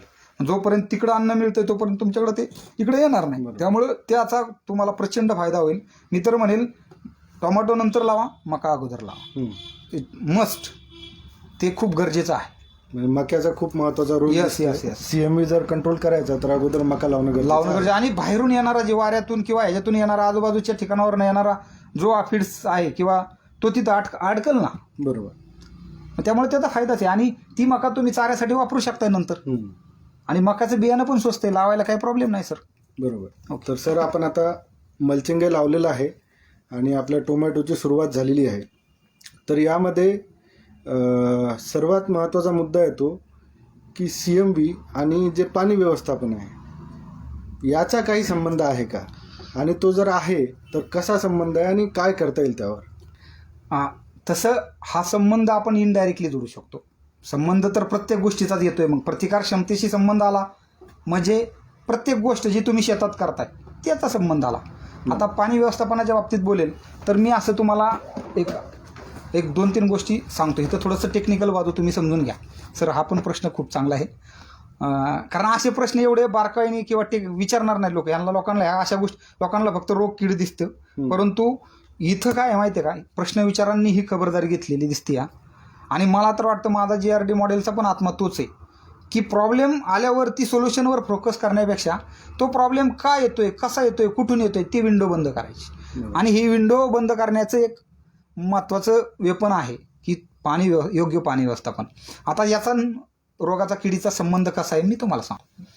ज्यावेळेस तुम्ही पाणी जास्त देता त्यावेळेस तुमच्या झाडामधला अमोनिकल नायट्रोजन ऑटोमॅटिक वाढतो. व्हेजिटेटिव्ह ग्रोथ जास्त होते. बघा तुम्ही पाणी जास्त झाले की सर माजतो, आपण म्हणतो पीक माजलं पाणी जास्त दिले की. म्हणजे काय होतं, त्यातला अमोनिकल नायट्रोजन हा डॉमिनेटिंग होतो नायट्रेट नायट्रोजनपेक्षा. मग माझी परत सायकल अमोनिकल नायट्रोजन सकिंग पेस्टसाठी सकुलंट लिप तयार करतं, त्याच्यावरती अटॅक जास्त होतो. बरोबर आहे सर. दुसरा मुद्दा, व्हेजिटेटिव्ह ग्रोथ जास्त झाली की रिप्रोडक्टिव्ह ग्रोथ तर कमी होते. रिप्रोडक्टिव्ह ग्रोथ कमी झाली की उत्पादनातला लॉस होतो. तिसरा मुद्दा, तुमचं पाणी जास्त झालं की येणारे रोग डावणी, भुरी, ब्लाईट याचा पण अटॅक वाढतो ऑटोमॅटिक. पानामध्ये डिफिशियन्सी तयारी झाली की डिफिशियन्सीचं रूपांतर पुढं करप्यात होतं. बरोबर. हे फेरस, मॅग्नेशियम, झिंकची कमतरता लगेच होते. त्याच्यानंतर कमी पडलं तर त्यांनी मला तुमचा प्रश्न काय संतुलित, बरोबर, कमी पडलं तर रसशोषक किडींचा अटॅक पण वाढतो. कारण ती पान पण सुकून जातं ना, लुळं पडतं. बरोबर. त्याचा हे होतो. मग डेफिनेटली पाणी व्यवस्थापन करताना तुम्हाला जर योग्य पाणी व्यवस्थापन करायचं असेल तर तुम्ही डबल लॅटरल केली पाहिजे. डबल लॅटरल हे गणित शेतकऱ्यांना लगेच पटणार नाही.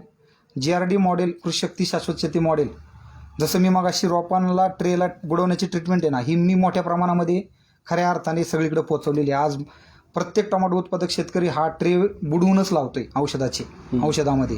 आणि प्रत्येक बऱ्या प्रकारे शेतकरी बॅक्टेरिया निंबोळीचं कल्चर तयार करूनच घेतोय. ही मला असं वाटतं, मला समाधान आहे, माझी अचिव्हमेंट आहे की मी लोकांना हे पटवून देण्यात यशस्वी ठरलोय सर. आता इथं हा एक मला आव्हान आहे, इथून पुढे मी काम करायला चालू केलं आहे मागच्या वर्षापासून बऱ्या प्रकारे, की डबल लॅटरल शिवाय टोमॅटो लावायचंच नाही. डबल लॅटरल लावलं की बरोबर संतुलित पाणी व्यवस्थापन करता येते.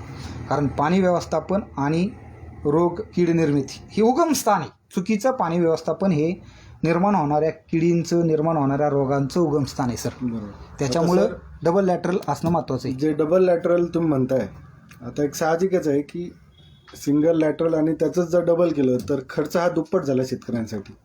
पॉईंट आहे. तर हा जो दुप्पट झालेला खर्च आहे, कारण तुम्ही रेकमेंड करताय डबल लॅटरल, परंतु हा जो वाढलेला खर्च आहे हा शेतकऱ्यांना खरंच परवडणारा आहे का, किंवा तो खरंच तेवढा महत्त्वाचा आहे की शेतकऱ्यांनी त्यावर इन्व्हेस्टमेंट करायला पाहिजे? या ठिकाणी मी आवर्जून एक गोष्ट सांगतो, म्हणजे GRD मॉडेल शेतकऱ्यांना हेच शिकवतं. जगातल्या कुठल्याही डॉक्टरनी, कन्सल्टंटनी, कुठल्याही कंपनी प्रतिनिधीने, कुठल्याही दुकानदाराने तुम्हाला काही नवीन करायला सांगितलं तर ते 100% लगेच स्वीकारायचं नाही. त्याचं तुलना करायची.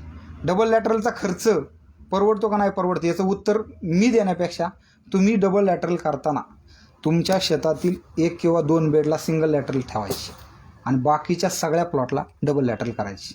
मग औषधं, खतं तर दोन्ही सिंगल लॅटरल टाकलेला पण तीच आहे आणि डबल लॅटरल टाकलेला पण तीच असणार.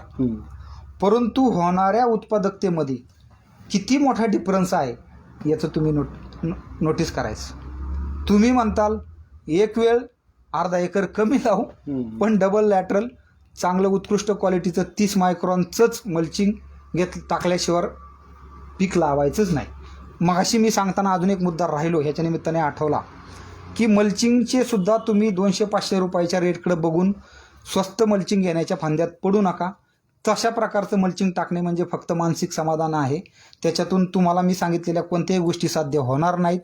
वाचून 200-300 रुपये बंडल मागे एकरी 6 बंडल लागतात, 1800-1900 रुपये तुमचे वाचतात.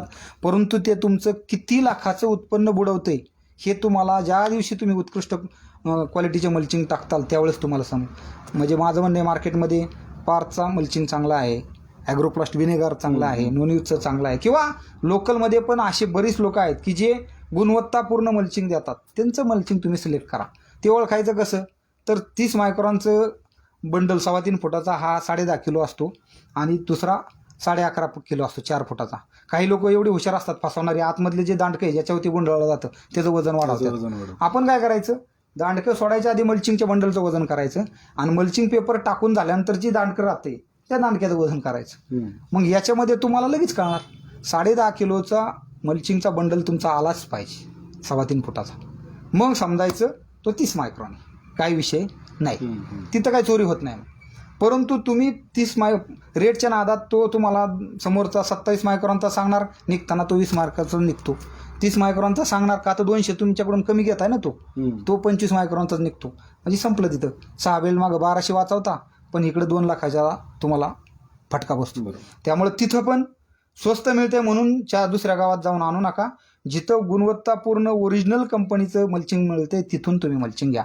तिथं तुम्ही तुमचा CMVला अटकाव करण्यामध्ये पहिला टप्पा पार केला असं मी म्हणेल. हा मुद्दा सांगायचा राहिला होता म्हणून मी परत हे ठीक आहे सर.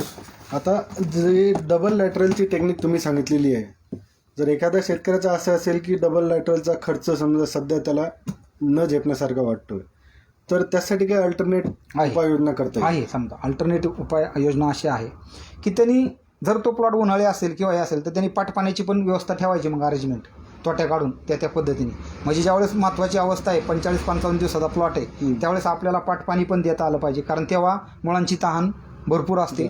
एप्रिल-मे मधली हीट पण प्रचंड असते आणि ते पाणी फक्त तुम्ही पाठ द्यायचं, उन्हाचं किंवा 4-5 नंतर नाही द्यायचं. काही लोक संध्याकाळी 8 वाजता देतात, ते पण नाही द्यायचं. त्यावेळेस बी जमीन गरमच असते, पहाटेची जमीन थंड असते. तुम्ही सकाळी 7, 8, 9, 10, 11 वाजेपर्यंत पाणी देऊ शकता. एक पाट पाणी द्यायचं. प्लस सिंगल लॅटरल टाकायताना मग 20 mmची टाका, जरी लांबीला तुमचा बेड हे असेल तरी. दुसरा विषय अजून एक आहे, नॉन ISIचं पर एका पिकातून फेकून द्यायची वेळ आली तरी चालते. नॉन ISIचं तुम्ही स्वस्तातलं डबल लॅटरल तुम्ही तिथं टाकू शकता. तेवढ्याच किमतीत मग डबल लॅटरल होते तुमचं, काही अडचण नाही. आणि ते पण शक्य नसेल तर अजून एक आहे, किंवा जे पाणी व्यवस्थापन आपण करतो याच्यामध्ये तुम्हाला समजा 1 तास पाणी द्यायचं पण तुमचं पाणी आडवं पांगत नाही. डबल लॅटरल कशासाठी म्हणतोय तर पाणी ड्रीपच्या 1.5 फूट इकडं आणि 1.5 फूट इकडं एवढंच चालतं, याच्यापेक्षा जास्त पांगत नाही. ते पण उन्हाळ्यात 1.5 फूट पांगणार नाही. उन्हाळ्यात जास्तीत जास्त दोन्ही मिळून 1 फूट पांगणार, इकडं अर्धा इकडं अर्धा, जमीन कशी तशी. मग इकडं आपल्याला 2 फुटापर्यंत जर मुळं तयार करायच्यात तर ते एका लॅटरलवरती होतच नाहीत. मग अशा परिस्थितीमध्ये पाणी आडवं पांगायचं असेल तर समजा तुम्ही 2 तास पाणी देताय, तर 1 तास पाणी दिलं की मध्ये अर्धा तास परत मोटर बंद करायची, परत 1 तास द्यायचं. मग तो जो ग्रॅव्हिटेशनल फोर्स आहे जमिनीचा, गुरुत्वाकर्षण, तो ब्रेक होतो आणि पाणी डायरेक्ट खाली न जाता परत थोडंसं पांगतं. म्हणजे ब्रेक देणं बरोबर. ऑप्शन तुम्ही जो प्रश्न विचारला त्याच्यामध्ये ब्रेक द्या, हे करा. परंतु एवढं सगळं सांगूनही मी हात जोडून परत आवाहन करेल, मित्रांनो, एका बेडला सिंगल लॅटरल टाका, बाकीच्या बेडला डबल लॅटरल टाका. सगळा खर्च एका बाजूला आणि डबल लॅटरलचा रोल एका बाजूला, असं जर तुम्ही म्हटलं नाही तर तुमच्या त्या पूर्ण प्लॉटचे डबल लॅटरलचे पैसे माझ्याकडून घेऊन जा, मी तुम्हाला ती गॅरंटी देतो. ठीक आहे. सर, एक प्रश्न आहे, पाणी व्यवस्थापनामध्ये आहे, परंतु डायरेक्ट CMVशी संबंधित नाही आहे. याचं थोडक्यात उत्तर पाहिजे की पाणी कधी द्यावं किंवा कसं ओळखावं की आता पाणी देण्याची गरज आहे, आणि ते किती वेळ चालू ठेवावं पाणी, हे सुद्धा कसं ओळखावं? हा बी अत्यंत बेसिक प्रश्न आहे. बरोबर आहे. ड्रीप केल्याच्या नंतर शेतकऱ्याला काय वाटतं माहिती आहे का, फक्त बटन टाकायची, पाणी लगेच चालू होतं ना, त्याला काही तकलीफ नाही ना चालू करा. त्यामुळे त्याला ती एक प्रकारची ही होती. मग अशी मी सांगितलं, पाणी जास्त नाही झालं पाहिजे आणि कमी बी नाही पडलं पाहिजे, आणि ड्रीप असल्यावर सोपं आहे द्यायला ना, त्याला चालू करून द्यायचं. मग याची गरज कशी ओळखायची किंवा ते कितपत द्यायचं, कधी द्यायचं? आता याच्यामध्ये टोमॅटोच्या बाबतीत बोलल स्पेसिफिक, किंवा कुठल्याही व्हेजिटेबलच्या बाबतीत बोलल, जे आपण पहिल्यांदा पाणी देतो रोपं लावायच्या अगोदर, तर तो जमिनीच्या वरचा जो भाग आहे बेडचा, त्याला आपण पाव म्हणू. पाव, आपला खायचा पाव असतो का नाही, तसा पाव जो आहे तो तेवढाच ओला होईल एवढंच पाणी द्यायचं.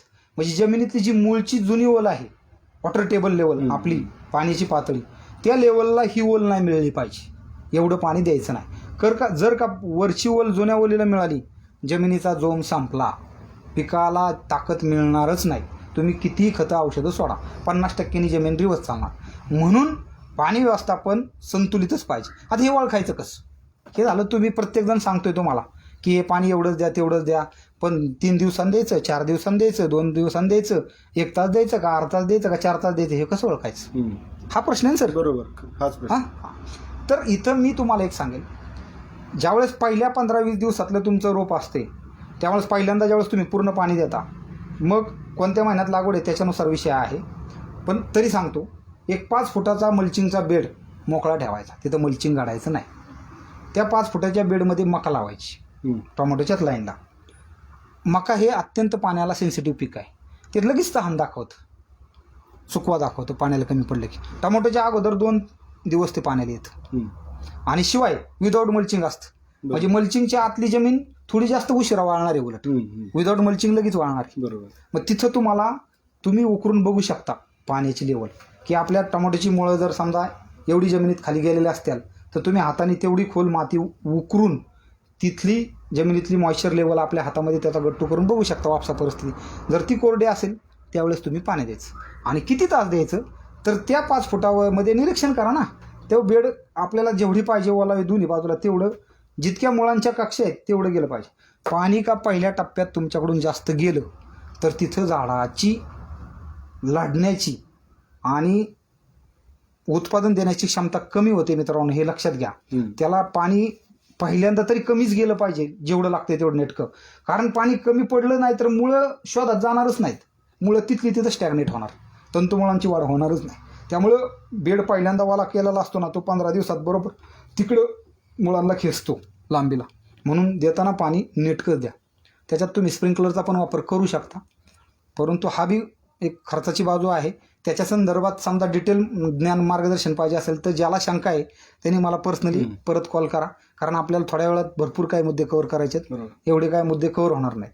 तर ती मका सेन्सिटिव्ह असल्याने लगेच तुम्हाला दिशा देईल की मी सुकले, आता पाणी द्या.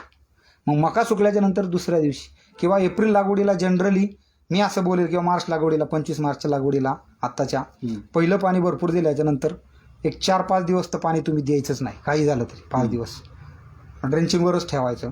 जे काय आहे एक ड्रेंचिंग त्याच्यामध्ये येतं तो त्याच्यात, आणि नंतरनं 1 तास ते 1.25 तास ह्या पटीत. डबल लॅटरल असेल तर त्यावेळेस ते पाणी अर्धा तासच. बरोबर. म्हणजे डबल लॅटरल दिल्यावर हे पण लक्षात घ्या, तुमचा पाण्याचा पिरियड डायरेक्ट निम्मा होणार आहे, ते पण लक्षात घ्या. म्हणून पाणी, आणि ज्या रोपामध्ये जी तुमची थर आहे, मुळांची उंची आहे, त्या लेवलची माती बोटाच्या मध्ये घेऊन बघायची बिचकीत अशी. ती का जर चिकट झाली तर म्हणायचं अजून जमिनीत ओल आहे. ती का हाताला अशी कोरडी लागली की पाणी देणं गरजेचं. तेव्हा तुम्ही पाणी द्या, तुमच्या झाडाला प्रतिकारक्षमता आणि डेव्हलपमेंटला खूप फायदा होणार. ॲटोमॅटिक CMVचा किंवा कुठल्याही रसशोषक किडींचा रोगाचा अटॅक कमीच राहणार. बरोबर. माय गॅरंटी. सर पुढचा प्रश्न असा आहे की जनरली पहिले जे 20 ते 25 दिवस आहेत त्यामध्ये आपण असे मोठ्या प्रकारचे काही स्प्रे वगैरे घेऊ शकत नाही आणि त्यावेळेस जर CMVचा एक प्रिव्हेंटिव्ह लेवलमध्ये अटकाव करायचा असेल तर अशा वेळेस आपण ड्रिप किंवा ड्रेंचिंगचा काही वापर करू शकतो का आणि तो कशा प्रकारे उपयुक्त ठरेल? माझा म्हणजे मी असं म्हणेल GRD मॉडेल लोकांनी स्वीकारण्यामध्ये मनापासून आणि त्यांना उत्पादकता देण्यामध्ये जर सगळ्यात जास्त वाटा कुठला असेल तर तो तुम्ही म्हटलं तसं याच्यामध्ये ड्रेंचिंगचा आहे मित्रांनो. अच्छा.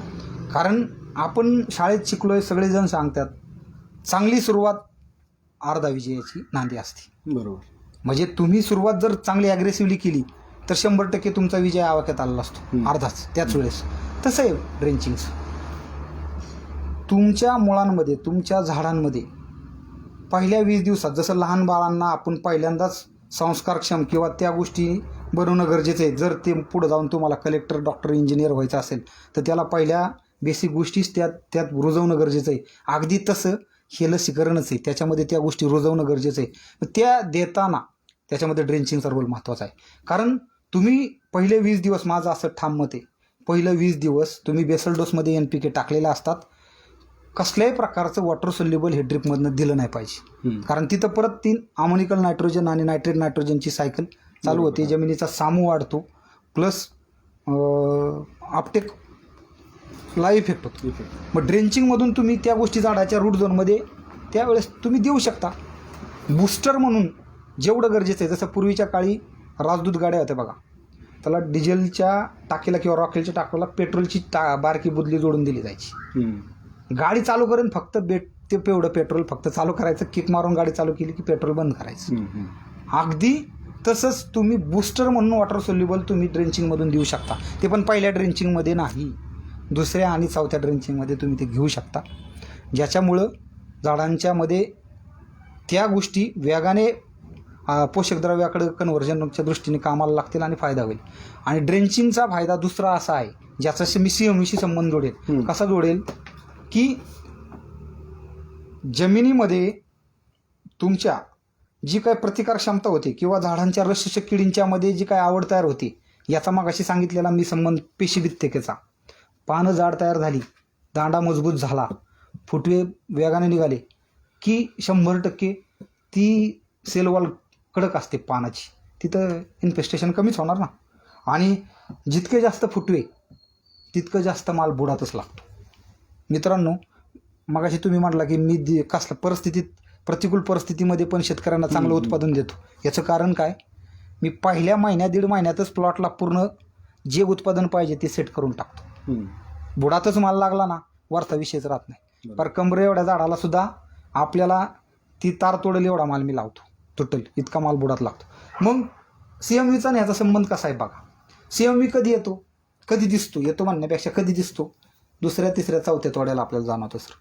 आणि चौथ्या तोड्याला जर तुमचा झाड माल बुडात नसेल आणि शेंड्याकडे असेल आणि नंतर पुढच्या 15-20 दिवसात तो माल तुम्ही फुगवणार असताल किंवा त्या गोष्टी त्यावेळेस मॅच्युअर्ड होऊन त्याचं डेव्हलपमेंट होणार असेल तर त्याच्यावर तोपर्यंत अटॅक होणार आहे सर. बरोबर. मग ते फळ तुम्हाला झाडाला असणार आहे पण विकता नाही येणार.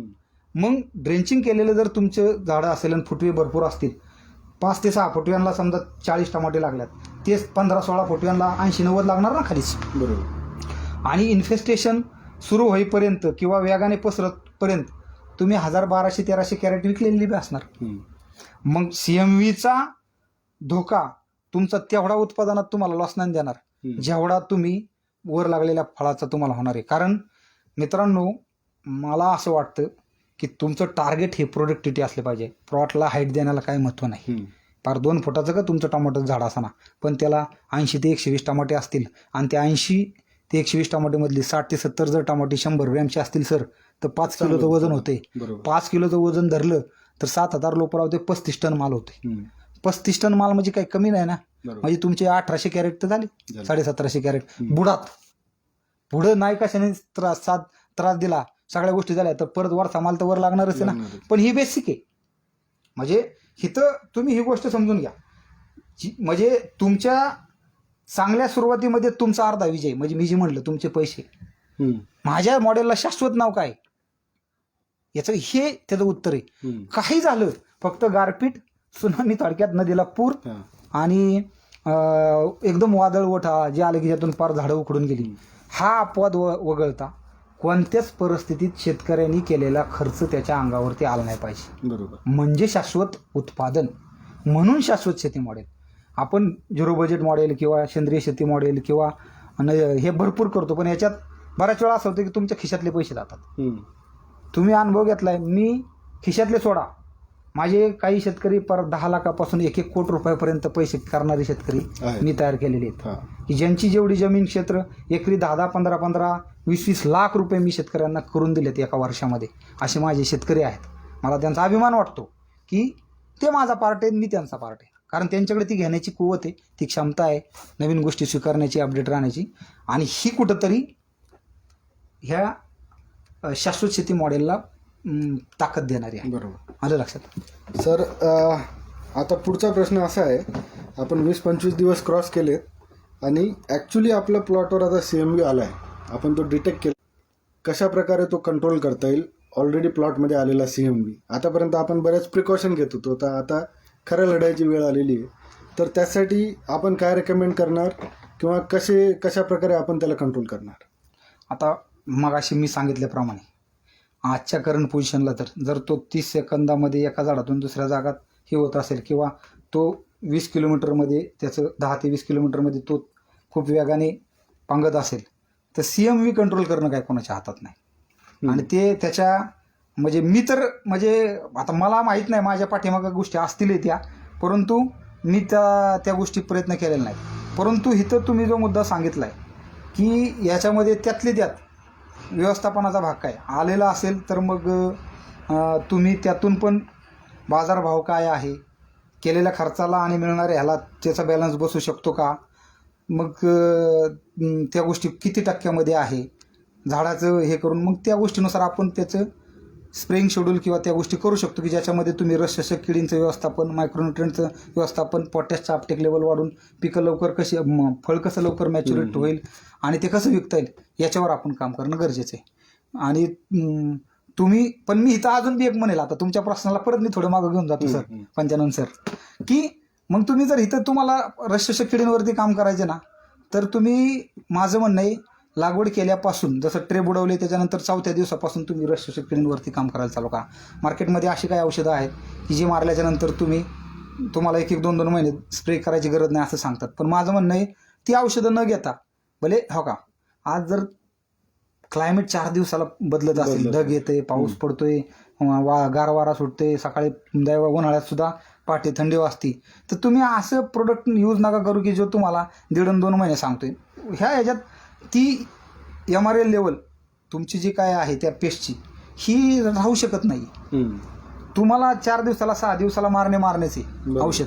मग याच्यामध्ये तुम्ही असे काही कीटकनाशक आहेत की ते तुम्ही निवडा आणि त्याचा स्प्रे घ्या. ते कोणते, त्यात बी आता मगाशी मी सांगितलं अफिड, जॅसिड, थ्रिप्स, हे जरी रस शोषक गटातले असले तरी प्रत्येकाची फिडिंग मेकॅनिझम, रस शोषण्याची जी क्रिया आहे ही कोण क्युटिकल मधून शोषते, कोण इपिडर्मिस मधून शोषते, म्हणजे त्या पानाच्या कोणत्या थरातून ते रस शोषते याच्यावरती त्याची मेकॅनिझम आहे. मग त्यात पण असे काही ग्रुप आहेत की जे त्याच्यावरती स्पेसिफिक काम करतात. थ्रिप्सवर बोलायचं तर माझं म्हणणं आहे फिप्रोनिल हा ग्रुप खूप जास्त चांगला काम करतो. व्हाईट फ्लायवर बोलायचं तर ॲसिटामिप्रिड आहे की ज्याच्यामध्ये त्याचा फायदा तुम्हाला होऊ शकतो. आफिड्सवरती तुम्ही ॲसिफेट, थायोमिथॉक्झाम याचं जास्त चांगला रिझल्ट तुम्हाला त्यातल्या तुलनेने मिळू शकतो. इमिडा आहे. मग आता बरीचशी मार्केटमध्ये प्रोडक्ट मॉलिक्यूल हे कॉम्बिनेशनमध्ये आलेत. जसं फिप्रोनिल 4% प्लस ॲसिटामिप्रिड 4% याचं कॉम्बिनेशन आहे. इमिडा प्लस ॲसिफेट 50% प्लस इमिडाक्लोपिन 1.9% किंवा फिप्रोनिल थायोमिथॉक्झाम आहे किंवा फिप्रोनिल प्लस लॅम्बडासायलोथ्रिन आहे किंवा थायोमिथॉक्झाम प्लस लॅम्बडासायलोथ्रिनचं कॉम्बिनेशन आहे. तुमचं क्लोरेंटोफ्लोरेल म्हणजे प्लस लॅम्बडाचं कॉम्बिनेशन आहे. स्पिनोसाइड आहे. तुम्ही ह्या सगळ्या गोष्टीचा तुम्ही आलटून पालटून हे केलं पाहिजे. किंवा आत्ता पांढऱ्या माशीवरती जे काय वेगवेगळे मार्केट आहे हे आहेत, तर पायरोफेक्झिफेन आणि डायफेन्थ्रिनचं पण कॉम्बिनेशन चांगले आहे. इफेक्टिव्ह आहे. हां, क्लोथ्रिडीन पण आहे हम्म. की जे तुम्ही 50% WD बरोबर. ते पण रसशोषक किडींना खूप चांगला तुम्हाला कंट्रोल देऊ शकते. याचा तुम्ही आलटून पालटून वापर करणे 4 दिवसाला, किंवा 2 कीटकनाशक एकत्र करणे, जसं म्हणजे ॲसिक्लेट प्लस रोगर किंवा तुमचं पिप्रोनिल प्लस ॲसिपेट, असं तुम्ही एकत्र करून मारा. जर तुम्हाला ते कॉम्बिनेशन त्या तुमच्या पर्टिक्युलर दुकानदाराकडे मिळत नसतील तर. कार्बोसल्फान आहे, त्याचा पण तुम्हाला थ्रिप्सच्या अगेन्स्ट चांगला रिझल्ट येऊ शकतो. आता दुसरं एक प्रोडक्ट आहे मार्केटमध्ये, इमिडा प्लस बीटा सायक्लोथ्रिन, ते पण प्रोडक्ट चांगलं कॉम्बिनेशन आहे. त्याच्यानंतर थायोक्लोपिडचा पण रिझल्ट चांगला होतो. एक याच्यात मी असं बोलेल गटावाईज, तुम्ही सिंथेटिक पॅराथ्रेट गटातल्या औषधांना टाळा, ज्याच्या शेवटी 3 नाही, त्यांनी रेजिस्टन्स फास्ट डेव्हलप होते. अच्छा. म्हणजे त्यावेळेस तुम्हाला स्वस्तात रिझल्ट मिळतोय, पण ते दुसऱ्या वेळेस ती कीड तेवढं ताकद घेऊन तयार येते. निओ निकोटिनाइड ग्रुप जो आहे आज मार्केटमध्ये जो आहे, त्याचा तुम्ही जास्त वापर करा. त्याचे जे कॉम्बिनेशन आहेत ना, ते तुमच्या झाडाला जास्त ताकद देऊन प्रतिकार क्षमता किडीच्या अंगात कमी तयार होते आणि रिझल्ट पण चांगला मिळतोय. आणि त्याचा निसर्गाला कमी तोटा आहे तुलनेने. हे जे ऑर्गॅनोफॉस्फरस, कार्बोमेट किंवा सिंथेटिक पॅराथ्रेट गट आहे ना, हा थोडासा आता आपण टाळला पाहिजे. हे मधमाशीला पण प्रचंड घातक आहे. कारण आज जर मधमाशीचा आपण विचार केला नाही ना, तर आपल्या झाडांना फळच नाही लागणार, आपण खाणार काय. त्याच्यामुळं हा पण एक शाश्वत शेती मॉडेलच्या माध्यमातून मी सल्ला देतो लोकांना की तुम्ही क्रॉस रेजिस्टन्स तयार होऊन देऊ नका किडीमध्ये, की जो तुम्हाला येणाऱ्या शेतीमध्ये तुमची शेती अवघड करेल. आता कोणते कीटकनाशक निवडायची हे ज्याच्या त्याच्या मायक्रो क्लायमेटनुसार, किंवा तिथल्या कुठं आफिडचा अटॅक जास्त आहे, कुठं थ्रिप्स आहे, आजूबाजूला कांदा असेल तर थ्रिप्स असतो, आजूबाजूला कोबी, फ्लावर, वांगे असतील तर पांढऱ्या माशीचा अटॅक असतो, आजूबाजूला तुमच्या गहू असेल मावा असतो. बघा ना तुम्ही, म्हणजे CMV तेव्हाच जास्त आहे बघा. गव्हाचं नोव्हेंबर-डिसेंबरमध्ये गहू असतो, आफिड्स गाव जास्त आहे ना, बरोबर. त्या महिन्यातल्या प्लॉटला जास्त CMV. म्हणजे हे तुम्ही समजून घ्या, तुमच्या आजूबाजूला काय त्याच्यानुसार कीटकनाशक निवडा, किंवा मी व्हिजिट करून त्यावेळेस ती पेस्ट कुठली आहे काय बघून त्यानुसार सल्ला देतो. 4-5 दिवसाच्या अंतराने एक भारीतलं 5,000 10,000ची औषधं कीटकनाशक मारण्यापेक्षा ही 200-400 रुपयाची औषधं 10 वेळा मारा. 4,000त तुम्हाला जास्त कंट्रोल चांगला मिळेल आणि तुमच्या पिकाला तुम्ही भविष्यकालासाठी टिकवून ठेवताल. जितकं भारीतलं किंवा ज्याची मोड ऑफ ॲक्शन तुम्ही निसर्गाच्या विरोधातली आहे का नाही हे समजून न घेता मारताल आणि त्याच्यामध्ये क्रॉस रेजिस्टन्स डेव्हलप करताल, तर काळांतराने तुमची मुलं किंवा येणारी पिढी शेती करणार नाही, कारण त्यांना ती कंट्रोलच होणार नाही. आता तशी समस्या झाली ना सर, गोगलगाय आवरत नाहीये, ती मुंगी जमिनीतली आवरत नाहीये, तुम्हाला मक्यातली आळी आवरत नाहीये. आवरतीये का? तीच औषधं एवढी भारी भारी आहेत, आवरती जास्त रेजिस्टन्स डेव्हलप झाला आहे. त्याच्यामुळे बॅक टू बेसिक, तुम्ही बेसिकला परत पाठीमागं जावा, हे अत्यंत गरजेचं आहे. बॅक टू बेसिकवरच एक पुन्हा प्रश्न विचारावा वाटतोय. आणि त्या अगोदर या प्रश्नावर जे सरांनी आता उत्तर दिले, बरेच नावं घेतलीत. मी तर एकच सजेस्ट करेन कन्क्लुजनमध्ये की सरांनाच व्हिजिटवर बोललं आपल्या प्लॉटवर, म्हणजे व्यवस्थित कोणतं औषध फवारायचं ते गाईड करू शकतील. आणि सर, बॅक टू बेसिक जे तुम्ही आत्ता बोलले, तर त्यावर एक विचार असं वाटतंय की बॅक टू बेसिकमध्ये तुम्ही मग ऑर्गॅनिक प्रोडक्ट किंवा जे आपले नीम ऑइल वगैरे जे आहेत ते रेकमेंड करताय का, किंवा त्याचा काही रोल आहे का? येस, डेफिनेटली नीम ऑइल किंवा ऑर्गॅनिक प्रोडक्टची आज गरज आहे. परंतु इथं मित्रांनो एक लक्षात घ्या, इथं स्टँडर्डनेस पण महत्त्वाचा आहे. आज आहे ना, कुठं फक्त कुठल्या गोष्टीची डिमांड तयार झाली हे का मार्केटमधले काही असे संधीसाधू लोक असतात, त्यांना कळलं ना की त्या गोष्टीचा फायदा करून ते पैसे करून घेतात. मग अशा वेळेस आपण जागरूक राहणं गरजेचं आहे. JRD मॉडेल तुम्हाला डोळे उघडून प्रत्येक गोष्ट करायला शिकवते. मग नीम ऑइल किती PPMचं आहे हे मी तुम्हाला फवारा असं मी सांगणार नाही, पण जे नीम ऑइल तुम्ही ज्यावेळेस पाण्यामध्ये ओतताल त्यावेळेस त्या पाण्यामध्ये एक प्रकारचं ॲक्वा सस्पेन्शन तयार करेल आणि वरती तेलकट तवंग आणणार नाही. म्हणजे इथं तुम्ही पाहू शकता की याच्यावरती एक प्रकारचा तेलकट तवंग आलेला आहे आणि याच्यावरती तुलनेने तेलकट तवंग आलेलं नाही आहे. मग हे नीम ऑइल भले स्वस्त आहे का महाग आहे, परंतु हे पानांवरती पडलं की पानाची जी पर्णरंध्रे आहेत, स्टोमाट आहेत, ते बंद करून टाकतात तेलकट जास्त असल्यामुळे. आणि त्याच्यामध्ये मग ॲटोमॅटिक दुसरे जे कीटकनाशकं आहेत किंवा बुरशीनाशक आहेत ती शोषली नाही जाणार, तेलकटपणा जास्त आहे आणि त्याचा रिझल्ट तुम्हाला कमी मिळणार. त्यामुळे नीम ऑइल जर मारत असताल तर ते पण मल्चिंगसारखं किंवा ह्याच्यासारखं स्वस्त पाहू नका, त्याचा प्रयोग करून पहा. हे किती पाण्यामध्ये कशा पद्धतीने मिक्स होते आणि तेलकट तवंग किती होते. ऑर्गॅनिक प्रोडक्ट मार्केटमधले निवडताना त्या स्टँडर्ड कंपनीचे किंवा ते खरंच ऑर्गॅनिक आहेत का, कारण ऑर्गॅनिकच्या नावाखाली मध्ये बऱ्या प्रकारे केमिकलचे प्रोडक्ट ऑर्गॅनिकच्या नावाखाली विकले जायचे. आपल्या महाराष्ट्र शासनातील चांगले गुणवत्तापूर्ण अधिकारी किंवा सगळ्यांनी त्याच्यावरती लक्ष देऊन काम केलं, त्यांच्या ते लक्षात आलं, म्हणून आता बऱ्या प्रकारे ते खूप कमी झालेलं आहे. त्यासाठी मी महाराष्ट्र शासनाच्या कृषी खात्याचा आणि अधिकाऱ्यांचा आभार पण मानेल की त्यांनी खूप चांगलं काम करून इथं शेतकऱ्यांना त्या फालतू गोष्टीपासून वाचवलेलं आहे. ऑर्गॅनिक प्रोडक्ट नीम ऑइल अल्टरनेट स्प्रेड तुम्ही ठेवा. एकदा केमिकलचं घेतला तर एकदा तुम्ही तो त्याच्यामध्ये घेऊ शकता. किंवा ऑर्गॅनिक प्रोडक्ट केमिकलमध्ये मिक्स होतात, ते काही जैविक नाही आहेत, म्हणजे जिवंत नाहीत, ते हर्बल एक्स्ट्रॅक्ट असतात, ते तुम्ही त्याच्यात एकत्र करून मारू शकता सर, काही नाही अर्थ. परंतु कॉम्पॅटेबिलिटी बघा, रिझल्ट म्हणजे औषधाचा रिझल्ट कमी नाही झाला पाहिजे, ते पण तुम्ही चेक करणं गरजेचं आहे कॉम्पॅटेबिलिटी. कारण मिक्सिंगच्या नादामध्ये तुमचे गटावाईज कोणतं गट कुठल्यात मिक्स होतं, जसं तुमच्या स्ट्रोबोलरिन गटामध्ये ऑर्गॅनोफॉस्फरस गट चालत नाही, बरोबर, लक्षात घ्या. तो तसं बरेचसे आहेत. आता मी ह्या सगळ्या गोष्टी इथं सांगू नाही शकत, आपल्याला मर्यादा आहेत, पण कॉम्पॅटेबिलिटी चेक करा, कारण रिझल्ट प्रोडक्टचा मिळणं पण गरजेचं आहे ना. Correct, yes. ठीक आहे सर. पुढचा एक वापर आहे, पुढचा एक प्रश्न असा आहे की बघा, संजीवकांचा जो वापर आहे तो टोमॅटोमध्ये उत्पादन वाढीसाठी शेतकरी करतात, परंतु प्रश्न हाच आहे की संजीवकाचा वापर केल्यामुळे CMV वाढतो असं काही जणांनी ऐकलेलं आहे, तर ते खरं आहे का, आणि जर ते खरं असेल तर मग संजीवक वापरायची की नाही वापरायची, किंवा काय मार्ग काढता येईल? 100% प्रश्न तर खराच आहे आणि ते पण बरोबरच आहे. कारण मी सांगितलं ते बेसिक, पानं लुसलुशीत की रसशोषक किडींचा अटॅक आहे. संजीवकाने निश्चितच पानांमध्ये जर अशा प्रकारचं फिजिओलॉजी चेंज होऊन पानं लुसलुशीत होणार असतील तर ती संजीवके फायदा देण्यापेक्षा तोटाच देणार. परंतु इथं ही पण गोष्ट आहे की तुम्ही संजीवक शिवाय तुम्ही उत्पादन सुद्धा आता तेवढंसं मिळू शकत नाही. कारण जे मार्केट क्लायमेटमध्ये बदल होत चाललेत, समजा पिकाला ऊन फायद्याचं आहे तर ऊन नुसतं असणं, किंवा थंडी पाहिजेची तर थंडी असणं, असं नाही आहे ना. कधी पाऊस पडतोय, कधी ऊन वाढते, कधी थंडी पडते. मग ते पीक आपण जे म्हणतो थंडीत चांगलं येतं, अमक्यात चांगलं येतं, ते त्याला क्लायमेटच मिळत नसल्यावर ते तेवढं उत्पादकता नाही ना तयार करू शकत. किंवा आता सारखंच आभाळ येते, मग सूर्यप्रकाशाची जी काही फोटो पिरियड त्या पिकाला मिळतोय तो तितका तास मिळत नाहीये ना सर. मग त्याचं अन्नद्रव्याची निर्मिती तेवढी होत नाही. कारण ह्याच्यामध्ये एक बेसिक सायकल आहे, तुम्ही समजून घ्या. जे काही तुम्ही जमिनीतून देता अन्न घटक, ते ज्यावेळेस पाण्यात विरघळले जातात, ते मुळांवाटे शोषले जातात, तिथं त्याचा अन्नरस तयार होतो. बरोबर. NPK किंवा मायक्रोन्युट्रिएंट हे जे अन्न घटक आहेत आणि पाणी, याच्यातून अन्नरस तयार होतो.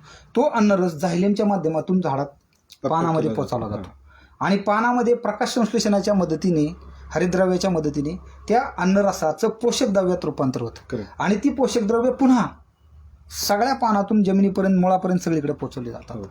मग ही जर क्रिया तेवढ्या वेगाने होत नसेल आणि तेवढ्या प्रमाणात होत नसेल, की समजा साध्या भाषेत सांगायचे, वरती झाडामध्ये जमिनीमध्ये एका दिवसाला 1 लिटर अन्नरस तयार होणं गरजेचं आहे. तो जर 900 ml होत असेल, 100 ml कमी पडत असेल ह्या बदलत्या वातावरणामुळे, तर कुठेतरी उत्पादकता कमी होणार आहे ना. मग अशा वेळेस संजीवकाचा वापर करणं गरजेचंच आहे. मग अशी संजीवके तुम्ही कुठले आहेत की जी वापरू शकता, की ज्याच्यामुळे तुमची उत्पादकता वाढेल. याच्यामध्ये 100% ती आहेत अशी मार्केटमध्ये की जी प्रतिकार क्षमता वाढवून उत्पादकता देणार. आणि JRD मॉडेलचं युनिकनेसच ते आहे की आपल्या मॉडेलमध्ये आपण जी संजीवके किंवा जे प्रोडक्ट निवडलेले आहेत ते ना जमीन दमवत ना त्या झाडाला दमवत, प्रतिकार क्षमता वाढवून झाडाला योग्य दिशेने काम करायला लावणे. म्हणजे थोडक्यात तुम्हाला पुण्याला जायचं तर तुम्हाला GPRS तुमचं लाईव्ह तुम्हाला लावून देणार, ह्या रोडने तुम्हाला जायचं, ना तुमचं वेळेवाकडे कोणाला विचारायचे, ना तुमच्या पुढे वेळेवाकडे पेट्रोल जाणार, ना डिझेल जाणार, वेळेत पोहोचणार, जवळ जाणार. तसं संजीवका निवडणं गरजेचं. ह्याच्यामध्ये तुम्ही वसुमित्र कंपनीचे काही प्रोडक्ट आहे ज्याचा तुम्ही वापर करू शकता. अल्ट्रासिला आहे, अँटी स्ट्रेसमध्ये सेवा आहे, किंवा P3K3 असा आहे, सिलिकॉन आहे, याचा पण तुम्ही चांगल्या पद्धतीने तुम्ही यूज करू शकता. आपल्या याच्यामध्ये संजीवकाबरोबर मी अजून एक गोष्ट जोडेल की संजीवक तुम्ही तेवढ्याच स्वरूपात द्या, बरोबर, जेवढी गरजेची. म्हणजे त्याचा डोस आणि त्याची स्टेज, व्हेजिटेटिव्ह ग्रोथला कुठली संजीवके भारी आहेत ती तेवढीच. फ्लावरिंग स्टेजला कुठली आहेत, फ्रूट डेव्हलपमेंटला कुठली आहेत, फ्रूट मॅच्युरिटीला कुठली आहेत, म्हणजे हे काय करतात, त्या अन्नरसाचा पोषक रसाचा प्रवाह तिकडे घेऊन जातात. पण ते त्या वेळेस तुम्ही देणं गरजेचं आहे. प्लस तुमच्या मायक्रोन्युट्रियनची जी सायकल आहे, कारण अन्नद्रव्याची डिफिशियन्सी तयार झाली तरच त्याच्यावरती अटॅक येतो. जर तुम्ही मायक्रोन्युट्रियनची जर सायकल वरनं पण तशीच ठेवली, कारण काय होते, बरीच मायक्रोन्युट्रियन, आता तुम्ही म्हणताल साहेब तुम्ही मगाशी सांगितलं खालून मायक्रोन्युट्रियन द्या बेसल डोसमध्ये, मग गरज होईल. पण असे काही मायक्रोन्युट्रियंट आहेत आपल्याला त्याचे गट फक्त मायक्रोन्युट्रियंट किंवा मुख्य अन्नद्रव्य, सूक्ष्म अन्नद्रव्य, दुय्यम अन्नद्रव्य आपल्याला माहिती. पण हे भले तुम्हाला माहित नसू द्या, पण तुम्हाला हे वर्गीकरण माहित पाहिजे. मोबाईल आणि इमोबाईल, वहनशील आणि अवहनशील, हे का माहितीच आहे पाहिजे, कारण ह्याच्यावरनं कळणार आपल्याला कोणतं वरून द्यायचं कोणतं खालून द्यायचं. सर आज काय होते, शेतकरी बऱ्याचशा गोष्टी ड्रिपमधनं देतोय मायक्रोन्युट्रियंटच्या, आणि त्यावेळेस ज्यावेळेस झाड 2 महिन्याचं 3 महिन्याचं टोमॅटो असते त्यावेळेस त्याच्यामध्ये त्या पानामध्ये तेवढं प्रमाण नसेल, किंवा समजा 25 दिवसाचं तुमचं टोमॅटो आहे, त्या पानामध्ये समजा तुमच्या 11% त्याच्यामध्ये पानामध्ये कॅल्शियम असणं गरजेचं आहे, किंवा तुमच्या 50 दिवसाच्या झाडामध्ये तुमचं मॅग्नेशियम पोटॅशियम 1:3 जी लेवल आहे तो रेशो असायला पाहिजे. तो जर नसेल तर तुमच्या त्या गोष्टी त्या झाडाच्या त्या पद्धतीने काम होणारच नाही. मग ह्या गोष्टी तुमच्या वरनं गेल्या पाहिजेत. फळाला वरनं, सालीला चमक चकाकीसाठी बोरांची प्रचंड आवश्यकता असते, बोरान तुमचं गेलं पाहिजे. पानाला कडकपणा येण्यासाठी सिलिकॉनची आवश्यकता असते, सिलिकॉन वरनं गेलंच पाहिजे. मग आता हे मोबाईल आणि मोबाईल, मग ही जी घटक आहेत ना, की ज्याच्यामध्ये सर पहिल्यांदा तुम्ही लक्षात घ्या की कॅल्शियम येते, बोरान येते, सिलिकॉन येते, सल्फर येते, मॅंगनीज येते, कॉपर येते, हे मोबाईल आहेत. हे तुमच्या मुळातलं पानात येणार नाही. करेक्ट. हे तुम्हाला पानात पाहिजे असेल तर वरनच द्यावं लागणार. पानामध्ये कमी पडत असेल तर ते तुम्हाला वरनच द्यावं लागणार. तुम्ही बघा, मग तुम्हाला उदाहरण देतो पटण्यासाठी. पावसाळ्यामध्ये टोमॅटोला सर बुडात चटता येतो कॅल्शियमची डिफिशियन्सी. लोक पार दमून जातात, कॅल्शियम नायट्रेट किंवा सोडून किती सोडतात, पण त्यांना बुडातला चट्टा आवरत नाही. याचं कारण खालचं कॅल्शियम वर येतच नाही. मग इथं तुम्ही कॅल्शियम तुम्ही वरनच देणं गरजेचं आहे. विशेष करून मी तर असं म्हणेल, हे कॅल्शियम नायट्रेट वगैरे हे जे ह्याचा पण तुम्ही वापर एकदम संतुलित करा. मी तर म्हणजे खूप कमी सजेस्ट करतो, म्हणजे 1000त एकदा. कारण मी नायट्रोजन, अमोनिकल नायट्रोजनला खूप स्पेसिफिक आहे. म्हणजे त्या गोष्टी झाडाला द्यायच्याच नाहीत. हवेतून आता बऱ्या प्रकारे तू घेतोय नायट्रोजन, झाड जेवढं गरजेचं आहे. जे खालून द्यायचं ते त्या पद्धतीने द्यायचं की जे झाडात जाऊन स्टॅबिलिटी तयार करेल, झाडाला माजवेल किंवा अस्थिर करेल असं द्यायचंच नाही. मग हे मायक्रोन्युट्रियंट वरनं देणं. जे इमोबाईल म्हणजे काय, जुन्या पानात तयार होतात आणि जुन्या पानाकडून नवीन पानाकडे जातात, त्याला म्हणायचं मोबाईल. आणि इमोबाईल म्हणजे ज्या पानात तयार होतात त्याच पानात राहतात, तिथेच राहतात, ते काय त्याचं वहन होत नाही. मग ते तुम्ही दिलंच पाहिजे ना, त्या पानाचं त्या ह्याच्यावरती स्किल करून. म्हणजे त्याचा आणि संजीवकाचा हा एक संबंधच आहे की ज्याच्यामध्ये तुम्ही ह्युमिक ॲसिड आहे, फुल्विक ॲसिड आहे, अमिनो ॲसिड आहे. अमिनो ॲसिडचं पण प्रमाण योग्य ठेवणं, सायटोकायनिन्स आहेत, कार्बोक्झिलिक ॲसिड्स आहेत, त्याच्यानंतर तुमचं सीविड आहे, लिग्निन्स आहेत, कायनेटिन्स आहेत, अँटीऑक्सिडंट आहेत. याचा योग्य तुम्ही वापर केला पाहिजे. ट्रायकॉन्टेनॉल आहे, बरोबर, की जे त्या सेगमेंटमध्ये स्वस्तामध्ये चांगलं काम करून देतं. परंतु तुम्ही जी संजीवके, GMX किंवा आता मला लय नाही बोलायचं, पण असे बरेच मार्केटमध्ये संजीवके आहेत की नुसतं प्लॉट माझावतात. ते काय युरियाचं पाणी पण असू शकतं, त्यात काय टाकले तुम्हाला मला काय माहिती, खताचं. कारण आहे ना, संजीवकाच्या बॉटलमध्ये काय दिलं जातं हे कुठलाही शेतकरी, कुठलाही दुकानदार, कुठलाही कंपनी प्रतिनिधी जाऊन चेक करत नाही. त्याच्यामुळं तिथं स्टँडर्ड कंपनीची खात्रीची, ज्याच्यामध्ये तो घेतलेला घटक तो आहे असं ज्या कंपनीविषयी आपल्याला वाटतं ते संजीवके तुम्ही निवडा. बरोबर, 100% तुम्हाला रिझल्टमध्ये, उत्पादकतेमध्ये फायदा होणार म्हणजे होणार, माय गॅरंटी. ठीक आहे सर. पुढचा प्रश्न आहे, एक अवांतर प्रश्न आहे की जेव्हा औषधे आपण फवारणीसाठी घेतो तर या औषधांचा मिसळण्याचा काही क्रम आहे का, आणि जर क्रम असेल तर तो काय क्रम असायला पाहिजे? हो, आता काय होतं, आपण एक बुरशीनाशक, एक कीटकनाशक, काही लोक हे करतात, एखादं टॉनिक घेतात, त्याच्यामध्ये एखादं मायक्रोन्युट्रिएंट असतं, किंवा आता मगाशी मी सांगितलं कीटकनाशक प्लस ऑर्गॅनिक प्रोडक्ट एकत्र करा, मग झाले 5 प्रोडक्ट आले जवळपास याच्यातच बुरशी. किंवा काय काय वेळेस असं क्लायमेट येतं की लेट ब्लाइट बी असतो आणि भुरी पण असते, 2 बुरशीनाशक एकत्र करावं लागतात. काय काय वेळेस आळी पण असते, लाल कोळी पण असते. बरोबर. काही वेळेस नागाळे असते, थ्रिप्स पण असतो. मग अशा वेळेस कॉम्बिनेशन एकत्र करावं लागतं. बरोबर. आणि याचा क्रम किंवा याची मिक्सिंगची गोष्ट नक्कीच आहे. कारण औषधं जर त्या क्रमामध्ये मिसळली नाहीत किंवा एकत्र आली नाहीत तर ती एकमेकांमध्ये मिसळताना एकमेकाचं डिटॉक्सिफिकेशन करतात, म्हणजे त्याच्यामधला विषारीपणा कमी करतात. त्याची क्रिया पाण्याबरोबरती किंवा त्या औषधावरती त्या पद्धतीने झाली नाही तर त्याची इफिकसी, थोडक्यात काय, त्या सोल्युशनची इफिकसी कमी होते. बरोबर. जे काम करते त्याची इफिकसी कमी होते. मग ह्याचा जो क्रम आहे ह्याच्यामध्ये क्रमाला त्याच्यामध्ये आपण ते फॉर्म्युलेशन कुठलं आहे हे पाहणं गरजेचं आहे. बुरशीनाशक, कीटकनाशक, मग बुरशीनाशकामध्ये ते WDG आहे का, वॉटर डिस्पर्सिबल ग्रॅन्युल, किंवा WDP, water dispersible powder, WP, wettable powder. मग ह्याच्यात पहिलं WDG हे फॉर्म्युलेशन पहिल्यांदा विरघळायचं, नंतर WP विरघळायचं, नंतर मग तुम्ही SGकडे यायचं. SG म्हणजे सस्पेन्शिबल ग्रॅन्युल्स, म्हणजे जसं आपले हे तुमचे प्रोक्लेम, इमेमॅक्टिन बेन्झोएट किंवा जे शेवयासारखं असते साध्या भाषेत तुम्ही समजून घ्या, ते ग्रॅन्युल्स असतात. नंतर SC सस्पेन्सिबल कॉन्सन्ट्रेट, SC फॉर्म्युलेशनमध्ये जसं तुमचं ॲमिस्टर आहे किंवा तुमचं स्पिनोसाइड आहे, कोरोजन आहे, बेनिओया आहे, SC फॉर्म्युलेशन मधले आहेत की ज्याच्यामध्ये. त्याच्यानंतर तुम्ही SP फॉर्म्युलेशन, मग इथं सोल्युबल पावडर, SL किंवा EC, याच्यानंतर EC याचं म्हणजे WDG, WP, SG, SC, SP, SL, EC असं फॉर्म्युलेशन आहे त्या औषधाचं. त्या कॅटेगरी त्यानुसार क्रमाने विरघळायचं, ते पण सेपरेट बादलीत विरघळायचं, नंतर एकत्र करायचं. कारण औषधाचा बेसिक नियम काय आहे, ते पाण्यात विरघळणं. औषधाच्या पाण्यात विरघळणं नाही. पहिलं औषध पाण्यात टाकल्यावर पाणी राहत नाही, ते औषधाचं पाणी होतं, त्याच्यामुळे त्यातून नंतर मग ऑर्गॅनिक प्रोडक्ट टाका. त्याच्यानंतर मग तुमचं नॉन आणि स्टिकर किंवा स्प्रेडर, पेनिट्रेटर काय असेल ते टाका, आणि नंतर मग वॉटर सोल्युबल टाका, नंतर मायक्रोन्युट्रिएंट, नंतर टॉनिक असेल तर टॉनिक टाका. हा त्याचा क्रम आहे. हा क्रम तुम्ही फॉलो केला नाही, औषध फुटू पण शकतं, आणि नाही फुटलं तरी 10-20% तुमच्या औषधाची इफिकसी सोल्युशनची कमी करतं म्हणजे करतं. कारण रिझल्ट बरेच लोक ओरडतात, रिझल्ट येत नाही असे.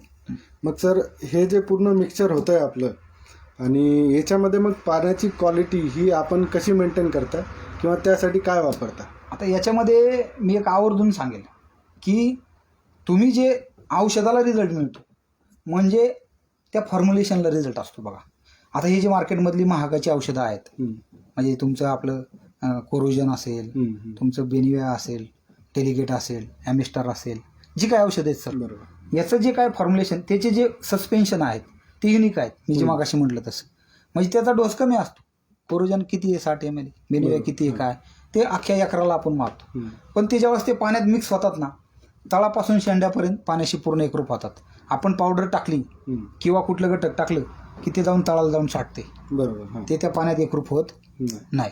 मग जर तुम्ही प्रत्येक वेळेस बॅलर हे करता का, ढवळता का, नाही हळवत, किंवा बऱ्याच ठिकाणी तुमच्याकडे मजूर असतात, ते थोडंच तुमचं प्रत्येक वेळेस काळजी घेणार आहेत. त्यांना फक्त औषध मारण्याचे पैसे मिळतात, औषध मारा, रिझल्ट येऊन आहेत.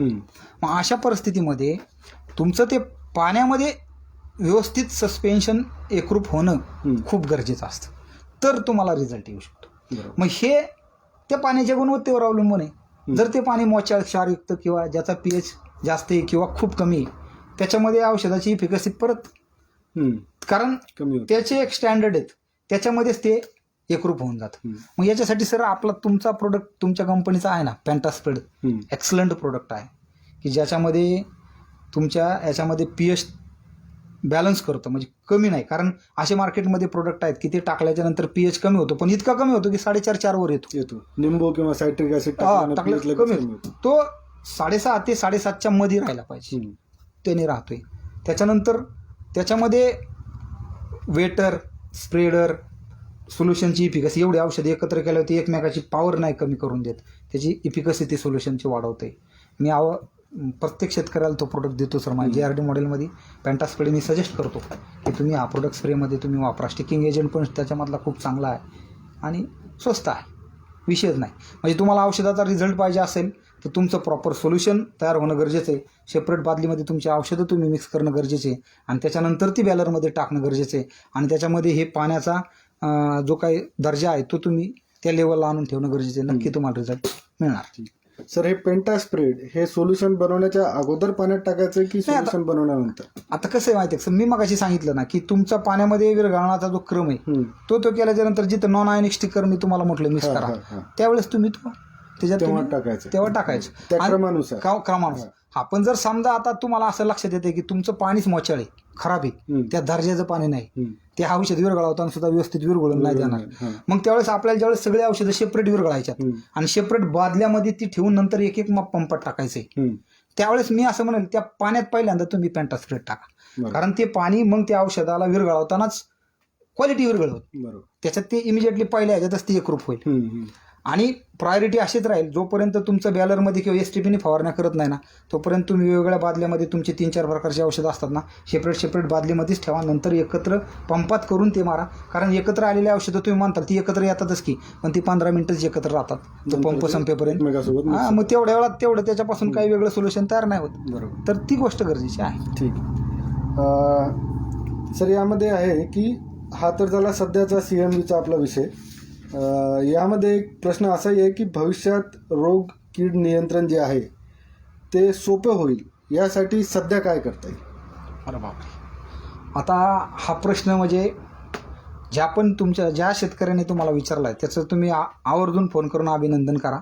का करा माहिती आहे का, आता असे मी खूप कमी शेतकरी पाहतो की जे उद्याचा विचार करतात, त्यांना आजचं त्यांच्या डोक्यावरचं पुढचं संकट, घरातल्या कौटुंबिक जबाबदाऱ्या, पैशाचं उत्पादन वाढवण्याचा जो काय त्याच्या मनामध्ये लागलेली स्पर्धा, ह्याचा विचार इतका डॉमिनेटिंग असतो की त्याला जमिनीचं आणि निसर्गाचं याचं काही पडलेलं नाही. बरोबर.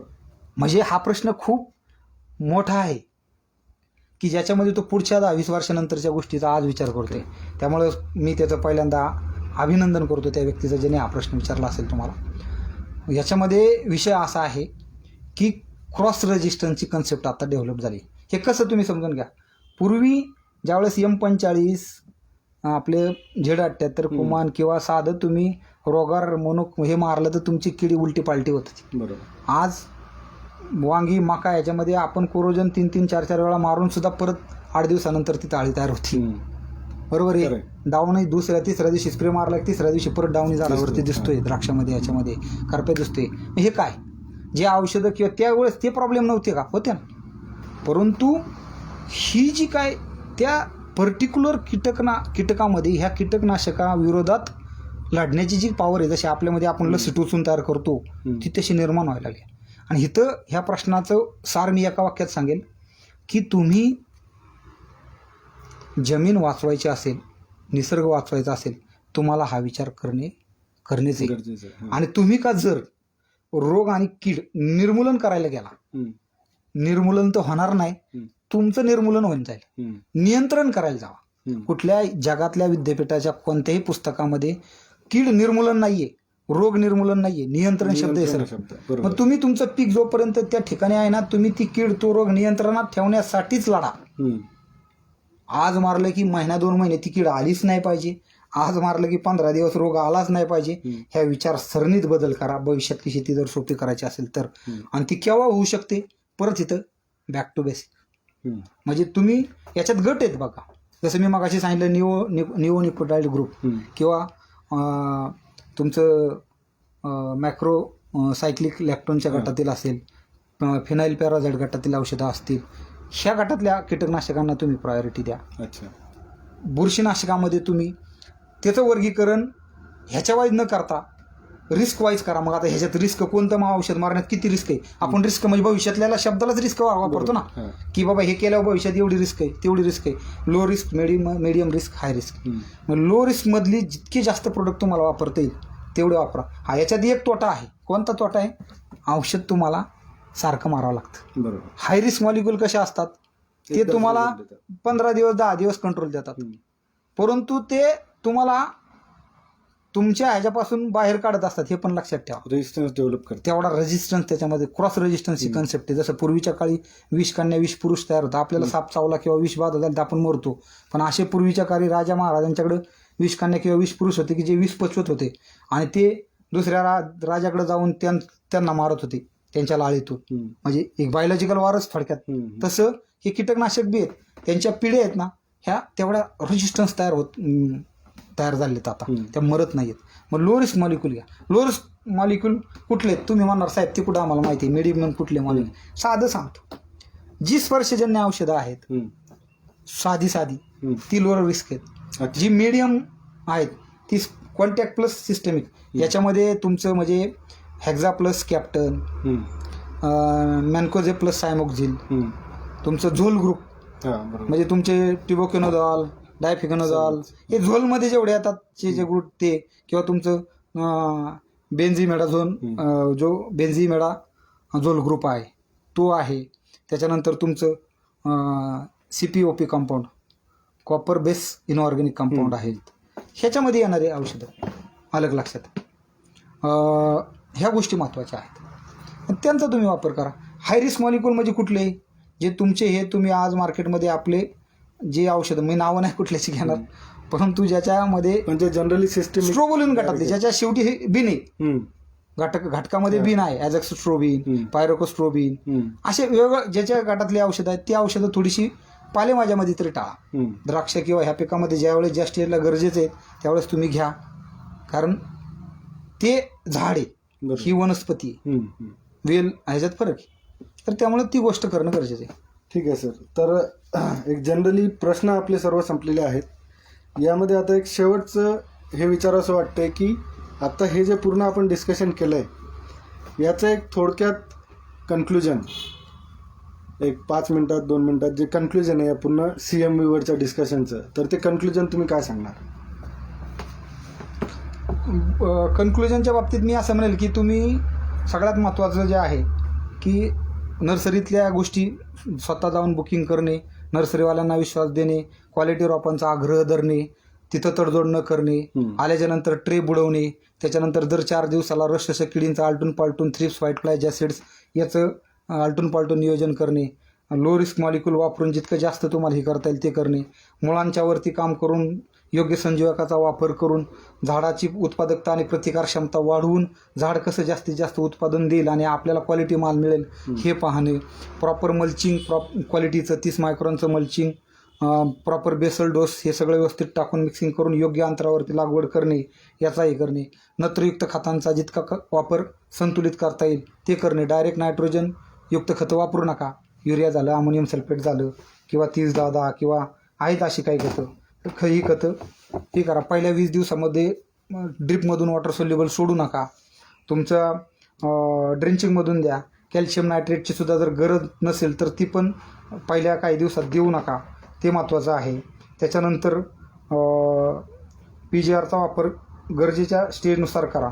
स्प्रे मारताना मायक्रोन्युट्रिएंटचा जास्तीत जास्त स्प्रेमधून वापर करा. याच्यात मी विशेषतः तुमचं गॅलॉप ग्रीन, गॅलॉप मोर किंवा P आणि Kची गरज असते त्यावेळेस जेता प्लस जे प्रोडक्ट आहे ते प्रोडक्ट तुम्ही वापरा, किंवा साहेब तुम्ही थोडंसं सांगा, अत्यंत चांगले रिझल्ट आहेत गॅलॉप ग्रीन आणि गॅलॉप मोरचे. याच्यामध्ये मायक्रोन्युट्रिएंटचं बॅलन्स कॉम्बिनेशन आहे, PPM फॉर्ममध्ये आहेत, त्यामुळे ते इझिली अवेलेबल होतात आणि ॲब्सॉर्ब केलं जातात त्याचा डोस. कारण हे तुम्ही ज्यावेळेस वॉटर सोल्युबल 19-19, 13-40-13 किंवा ही ज्यावेळेस किलोच्या स्वरूपात स्प्रेमधून देता ते त्यामध्ये झाडामध्ये इम्बॅलन्स तयार होते, लगेच तेवढं ॲब्सॉर्ब होत नाही आणि नायट्रोजन लेवल कामापेक्षा जास्त वाढते आणि रसशोषक किडींचा अटॅक वाढतोय, ते महत्त्वाचं आहे. स्वस्त वॉटर सोल्युबल मिळते म्हणून ते नका घेऊ. मार्केटमधले जे क्वालिटी मायक्रोन्युट्रिएंट आहे वॉटर सोल्युबल आहे ज्याच्यात मायक्रो एलिमेंट, ट्रेस एलिमेंट आहेत, की बाबा जसे की 5-45, 5-8% झिंक, 0.55-18, 8% मॅग्नेशियम, 0.42-47, 2.8% Fe, असे भरपूर ग्रेड आहेत. अभ्यास करा, ते ग्रेड तुम्ही वापरा. हे जुने ह्याच्यातून बाहेर या. Calcium nitrate, magnesium sulphate, potassium schoenite किंवा 0.050, 13, 25 किलोची बॅगच घरी न्यायची नाही कुठली. ती नेली की तुमचं वाटलं होते, कारण 2 किलो तिथं बॅग आहे म्हणून 5 किलो सोडते, किंवा मजून कोणी काय सोडत नाही आणि ऑटोमॅटिक किडींचा त्याचा अटॅक वाढतोय. त्याच्यामुळं जेवढं गरजेचं आहे तेवढीच खतं द्या, वॉटर सोल्युबल त्याच प्रमाणात द्या. स्ट्रेस मॅनेजमेंट करताना सेवासारखे प्रोडक्ट आहेत त्या प्रोडक्टचा तुम्ही प्रॉपर हे करा. आणि प्रिव्हेंटिव्ह स्प्रे घ्या. रोग कीड यायच्या अगोदर तुम्ही जर प्रिव्हेंटिव्ह स्प्रे घेतले तर उत्पादनात वाढ होते आणि रोग तुमच्या त्या पिकाला सक्षम करते. बरोबर सर. आता शेतकऱ्यांचे काही प्रश्न आहेत लाईव्ह आपल्या सेशनमध्ये जे प्रश्न आलेले आहेत. Need to mention GRD is best use of excess nitrogen. अच्छा, हा प्रश्न आपण घेतलेला आहे की एक्सेस नायट्रोजनमुळे सकिंग जे इन्सेक्ट आहेत पेस्ट इन्सेक्ट आपलं, तर यांच्यावर काही फरक होतो का? त्याचं उत्तर तुम्ही दिलेलं आहे की त्यामुळे पानं हे लुसलुसीत द्यायचंच ना. स्प्रेमधून 19 13 40 13 ही 1 किलोमधली जे आहेत ना, हे शक्यतो टाळायची. बरोबर. मग त्याच्याऐवजी हे गॅलॉप ग्रीन, गॅलॉप मोर किंवा तुम्ही वेगळ्या स्वरूपातले द्या, बरोबर. जे 200 ग्रॅम 300 ग्रॅम मध्येच बॅलरला काम करतात. हा, असे प्लॉट डाऊन दिसला तर एखादं वॉटर सोल्युबल सोडल्यापेक्षा गॅलपचा स्प्रे. हे जर मी सांगतोय असं सगळं संतुलित केलं ना, बेसल डोस, शेणखत, निंबोळी कल्चर, हे 4 ड्रेंचिंग, प्लॉट मागच नाही बघतो सर, गरजच नाही. सर, लाईव्ह शेतकऱ्यापैकी बाळासाहेब काटोरे, त्यांचा प्रश्न आहे की शेजारी ऊस असेल तर CMV जास्त प्रमाणात असतो का? आता शेजारी ऊस असेल तर जास्त प्रमाणात राहील असं मी म्हणणार नाही, कारण त्याच्यावरती फिडचा अटॅक तेवढ्या प्रमाणात नसतो. लक्षात घ्या. पण गहू असेल, वांगी असतील, काकडी असेल, किंवा तुमचं असं कुठलं पीक आहे की ज्याच्यामध्ये मी मागाशी सांगितलेलं कुकुरबिट असेल, सोलोनेसे फॅमिलीमधलं, त्याच्यावरती अटॅक, ऊसावरचा पण इम्पॅक्ट राहणार. ह्याला एक आयडिया सांगतो अजून. एक मकाचं फेन्सिंग किंवा तुमची 50 मेचची शेड नेट टाका, आणि त्या नेटला आहे ना एक ठराविक 8-10 दिवसातून आपलं निम ऑइलचा नेटला स्प्रे घ्यायचा, फक्त बाहेरच्या बाजूने नेटला स्प्रे करून टाकायचं. काही नाही अडचण. त्याच्या वावरात ते किती आजूबाजूने असू द्या, त्याच्यावरचा पहिला नेटवरती येतो आणि नेटवरचा झाडा देतो. नेटला तुम्ही मारलं ना 8-10 दिवसांनी निम ऑइल, काही नाही अडचण. सर, बहुतेक सज्जन सोनवणे यांचा प्रश्न आहे, गावरान व्हरायटीवर CMVचं प्रमाण कमी दिसतं, याचं काही स्पेसिफिक कारण आहे ना? मग आहे ना, साधं कारण आहे आपलं. आपल्या आज जे 80-90 वर्षाची जी काही आपल्या आजोबा पिढी आहे ती दणकट आहे, सक्षम आहे. का सक्षम आहे? तर त्यांच्यामध्ये रोगप्रतिकारक क्षमता आणि रेजिस्टन्स पॉवर आपल्यापेक्षा कितीतरी पट आहे. बरोबर. आज आपण गावरान व्हरायटीचं उत्पादन इंडम सारखं नसतं ना, ह्या हायब्रिड सारखं नसतं ना, उत्पादन कमी असतं. त्याच्याचा जो ब्रीड असतो तो ब्रीड ही क्वालिटी किंवा गुणवत्ता वाढवताना जो आपण अल्टर केलेला असतो, याच्यामध्ये रोग, रसशोषक किडी, हे जे मी तुम्हाला सांगितले, हे वॉटर सोल्युबल, ह्या सगळ्या गोष्टी दिल्यामुळे त्याची प्रतिकार क्षमता कमी असते. तीच गावरानमध्ये काय होतं, त्याची उत्पादकता ह्याच्यासारखी 8-8, 10-10 किलो प्रति प्लॅन नसते, परंतु प्रतिकार क्षमता जास्त. जसं तुम्ही आता इथं उदाहरण देताना गाईच्या दुधाचा आणि फॅटचा दिल, ज्या गाईच्या दुधाची फॅट जास्त भरते ती दूध कमी देते गावरान गाई, बरोबर. आणि ज्या गाईच्या दुधाची फॅट कमी भरते ती जास्त देते, आणि ती आजारी लवकर पडते. जर्सी गाई आजारी पडते का गावरान, तसं आहे. त्यामुळे इथं CMV ह्याच्यावर नाहीये, गावरानवरती नाहीये. बरोबर. सर, पुढचा प्रश्न आहे सागर भूषण यांचा, फेब्रुवारीच्या प्लॉटवर CMVचा अटॅक जास्त असतो का? नाही. आता इथं परत स्पेसिफिकवर या, महिन्यावर जाऊ नका. मगाशी मी जसं सांगितलं, ज्या महिन्यामध्ये 23 ते टेम्परेचर 26 किंवा त्या याच्यामध्ये आहे आणि ह्युमिडिटी आहे, बरोबर, त्यावेळेस जर तुमचा प्लॉट पहिल्या महिन्याच्या टप्प्यातला असेल, लागवड असेल, कारण CMV मुळात येतोच नर्सरीतल्या आणि पहिल्या महिन्यातल्या ट्रीटमेंटच्या ह्याच्यावर. पहिल्या ह्याच्यात जर का तुम्ही काळजी घेतलेली नसेल आणि त्याला फेवरेबल वातावरण असेल, मग ते कोणत्याही महिन्यातलं असेल त्याच्या. आणि फेब्रुवारीत का, तर याचं कारण असं, जानेवारी-फेब्रुवारीत तुमचे गव्हाचे प्लॉट हार्वेस्ट केलेला असतात आणि त्याच्यावरती इतका मावा असतो, तो मावा त्या तुमच्या ह्याच्यावरती या फीड्स खूप वेगाने होते. असे म्हणजे हा टेम्परेचरशी जो लिंक आहे, टेम्परेचर आणि होस्ट प्लांट. आता मे महिना असूनही ऊन नाही आहे, पाऊस सुरू आहे किंवा ढगाळ वातावरण आहे, टेम्परेचर कमी झालेलं आहे, आर्द्रता वाढलेली आहे, तर हा एक बहुतेक अट्रॅक्ट करणारा काळ आहे CMV साठी. नाही. आता ह्याच्यात एक सांगतो, मे महिन्यामध्ये सुद्धा इथं कमाल टेम्परेचर 42 आहे, 43. इथं 36च्या पुढे गेल्यावरती ह्याचं स्प्रेडिंग होत नाही, असे. त्याच्यामुळं त्या ह्याच्यात तेवढा अटॅक नाही सापडणार मे लागवडीमध्ये. बरोबर. पण तेच पुढं जून, जुलै, ऑगस्टमध्ये सांगता येत नाही. म्हणजे बेस्ट लागवडी आहेत ना मार्च, एप्रिलच्या आता CMVच्या विरोधात मला वाटतं चांगले आहेत त्या टायमिंगला. सध्या एवढेच प्रश्न दिसत आहेत सर.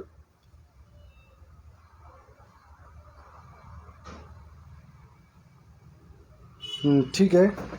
दिवेकर साहेबांनी जो वेळ दिला आहे त्याबद्दल मी त्यांचे आभार मानतो.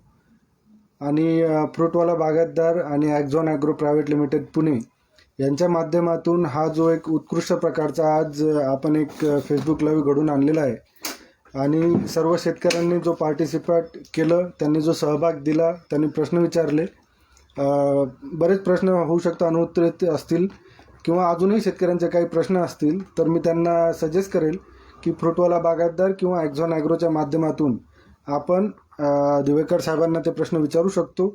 आमचं ॲक्झॉन ॲग्रोचं कॉल सेंटरसुद्धा आहे, त्यांच्याकडे तुम्ही व्हॉट्सअपवरही ते फोटो पाठवू शकता आपल्या प्लॉटचे. त्यावर आम्ही प्रयत्न करणार की दिवेकर साहेबांना भेटून त्यांचं त्यावर काय मार्गदर्शन किंवा सल्ला राहील ते सुद्धा करू शकतो. तर आज सर्वांनी जो वेळ दिला आहे त्याबद्दल सर्वांचे मी आभार मानतो आणि आजचा हा कार्यक्रम यशस्वीरित्या पार पडला, त्यासाठी सर्वांचे धन्यवाद. मी पण या ठिकाणी मला फ्रूटवाला बागायतदार आणि आपल्या टीमने, विशेषतः गणेश नादेरकर सर आणि त्यांची टीम रितेश सर यांनी मला या ठिकाणी बोलवलं, मला त्या लायक समजलं, मला तो सन्मान दिला, माझ्यातलं ज्ञान शेअर करण्याची संधी दिली. त्याबद्दल मी त्यांचं पण मनापासून आभार मानतो आणि त्यांच्याबद्दल ही भविष्यात त्यांच्या ज्या काही शेतकऱ्यांच्याबद्दलच्या ज्या काही गोष्टी आहेत त्यांना चांगलं यश मिळो अशी ईश्वरचरणी प्रार्थना करतो. त्यांची विशेष करून ती नोंदवहीची जी संकल्पना आहे टोमॅटोमध्ये, द्राक्षामध्ये किंवा याच्यामध्ये, ती पण खूप मार्केटमधली नवीन आणि अत्यंत चांगली आहे. त्याचा पण बऱ्याच शेतकऱ्यांना भरपूर फायदा होईल भविष्यात, त्यासाठी सुद्धा शुभेच्छा व्यक्त करतो. आणि माझं जे काय ज्ञान आहे ते मी या ठिकाणी देण्याचा प्रयत्न केला.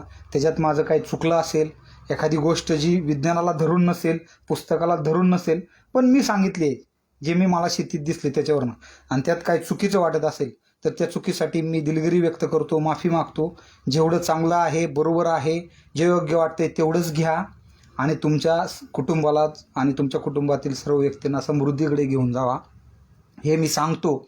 आणि GRD मॉडेलच्या माध्यमातून तुमच्या शेतीमध्ये आणि तुमच्या स्वतःच्या याच्यामध्ये ज्या काही भविष्यात गरजा किंवा काही ज्ञानाची गरज लागत तर त्यावेळेस तुम्ही मला कॉन्टॅक्ट करा.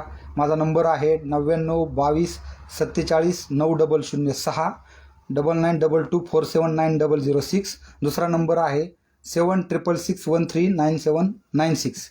माझं पूर्ण नाव आहे गोपीनाथ रमेश दिवेकर आणि माझं नेटिव्ह आहे वरवण, तालुका दौंड.